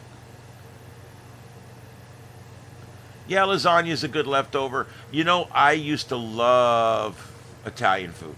I mean, I used to love it. I couldn't get enough pizza, spaghetti, lasagna. Oh my God, I was, and you know what's funny? Over the last 10 years, I've gotten to where I don't much like a lot of tomato products, and I think that's part of what's done it. But I've got to where if you make a big bowl of spaghetti, I'll have some maybe once, and then that's it. I'm done. I don't sit there and just make myself sick on it anymore. And pizza, I've got to where I don't like pizza, and that's kind of a crime. I mean, I used to love pizza. How you can't be a fireman and not love pizza, because that's what they're going to feed you every time there's a fire. But the point is I don't know what it is. Suddenly one day I didn't like pizza anymore, and I just don't eat pizza no more, and I don't hardly eat Italian food anymore. It's crazy. I don't know why. We would go after our Kirby was like 20 years old. I can remember going to the Kirby store on Fowler Street and going in and trading up to a reconditioned one that was only like 5 years old. These things were like cars. Of course, we made 5 years of payments on our 19-inch Sylvania. Are you kidding me? That was a nice big cabinet unit. My dad probably paid $900, $1,000 for that thing. It was probably $2,000 in adjusted money. And we made payments on it. It was a nice TV. Yeah, your taste definitely change as you get older. I'll tell you what, I as I get older, I want more flavor, and I think a lot of that's because I think your taste buds become less effective as you age. Because now I want more hot sauce, more salt, more spice, more gravy, thicker gravy, more sauces. I become a condiments freak. And I think it's all compensating for the fact that my tongue's dying or something, and my stuff's not working as well as it used to. Now I'm hearing shit. Huh. What did you do, Ed? Did you bring the ghost tonight? I'm ready if they come in. I'm ready. I will not let them take us alive. All right, anyway, so the point is there you go. Fried chicken. I love me some fried chicken. Chicken strips dipped in barbecue sauce or buffalo sauce is something I've never gotten tired of. I still love boneless chicken wings. They've been my thing my whole life. I've loved, even when I was young, I used to make boneless like chicken nuggets and then make them like wings, you know. I just love that. I still to this day. My mom and I went and sat in Hooters last week. And we actually knew the waitress. She was nice. Not the place you'd think you'd take your mom, but we both said, let's get some good wings. And I said, you know what? I haven't eaten Hooters in 10 years. They've got some damn good wings. And we drove there and went in, and now we like the wings. We've been back, I think, twice. So, there you go. They do have really good wings there. I love their sauces. It's more than just the buns, if you know what I mean. Anyway, okay. Yep, it looks like nobody's left out there but the cops now and the one guy waving the flag.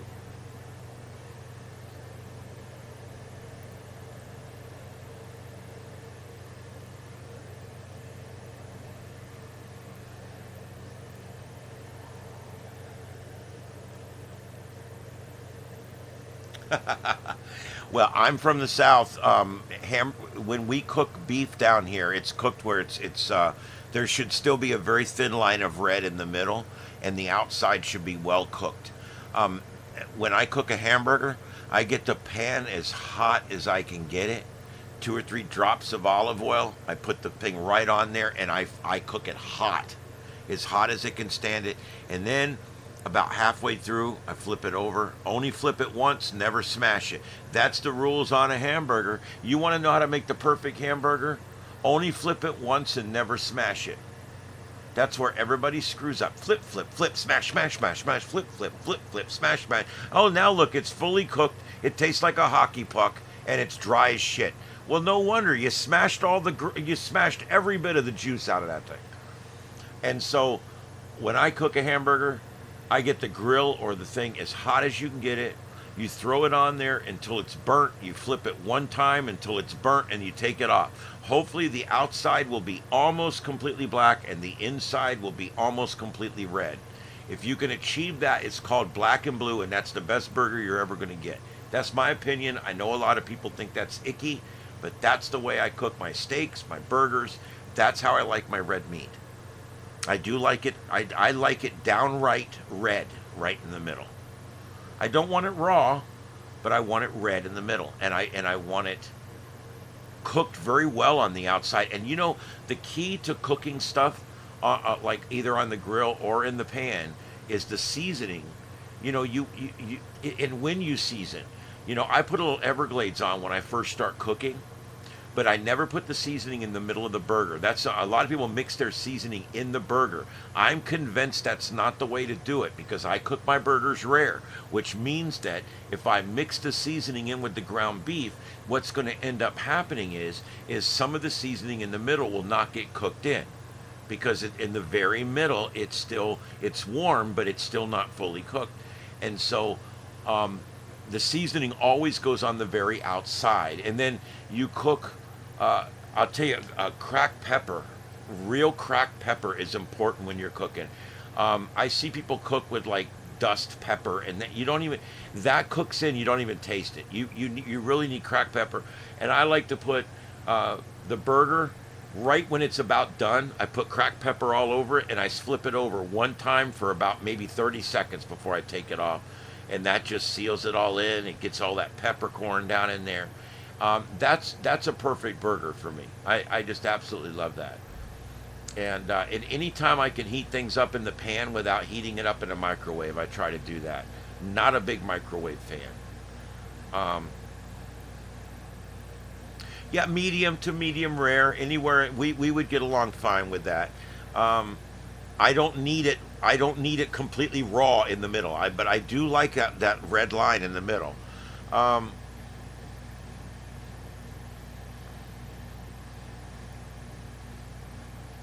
Yep. Yeah, I don't. If you're gonna cook it well done, then I'll get something else. I'll get some chicken, and I'm not lying about that. If you got nice steak sitting there, but you insist that I have to have it well done, I'll eat the chicken. I'd rather have the chicken, because I only want the beef if it's cooked right. And I don't. Carlotta always liked to burn her hamburgers to death, and it used to just drive me nuts. Like, why would you even want this as a meal if you're just going to burn it up to a crisp and then have to, it's like a hockey puck. I don't know.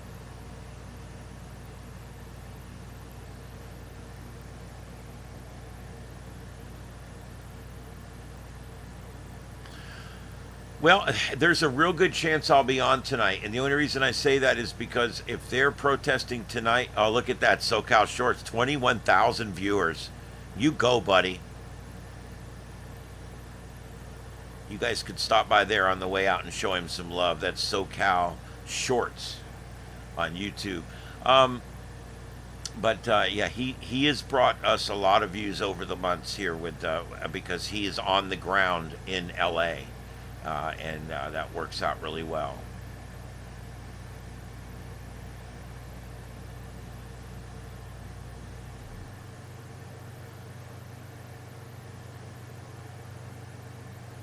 Oh boy, I'm tired.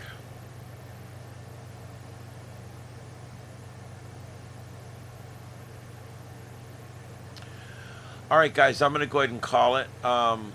Yeah, I do. I love mashed potatoes. I'm trying to stay away from starch.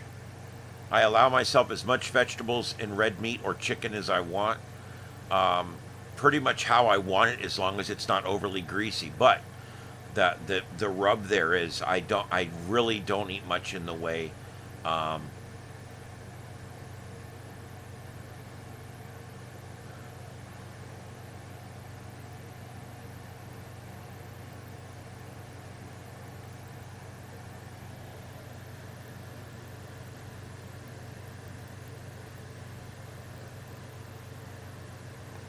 Aquarius, I'm not sure.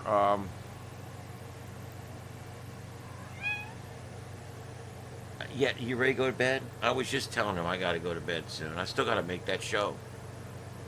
But we'll go right after that, okay? All right, I promise. We'll go right after that. He's telling me it's time for bed, Dad. Let's go to bed. You gonna say goodbye to everybody? Say goodbye.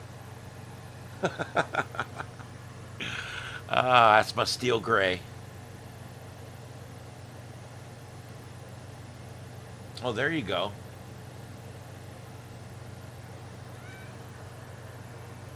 Okay, Ed. I just told him I'm going. So you're going to get your way.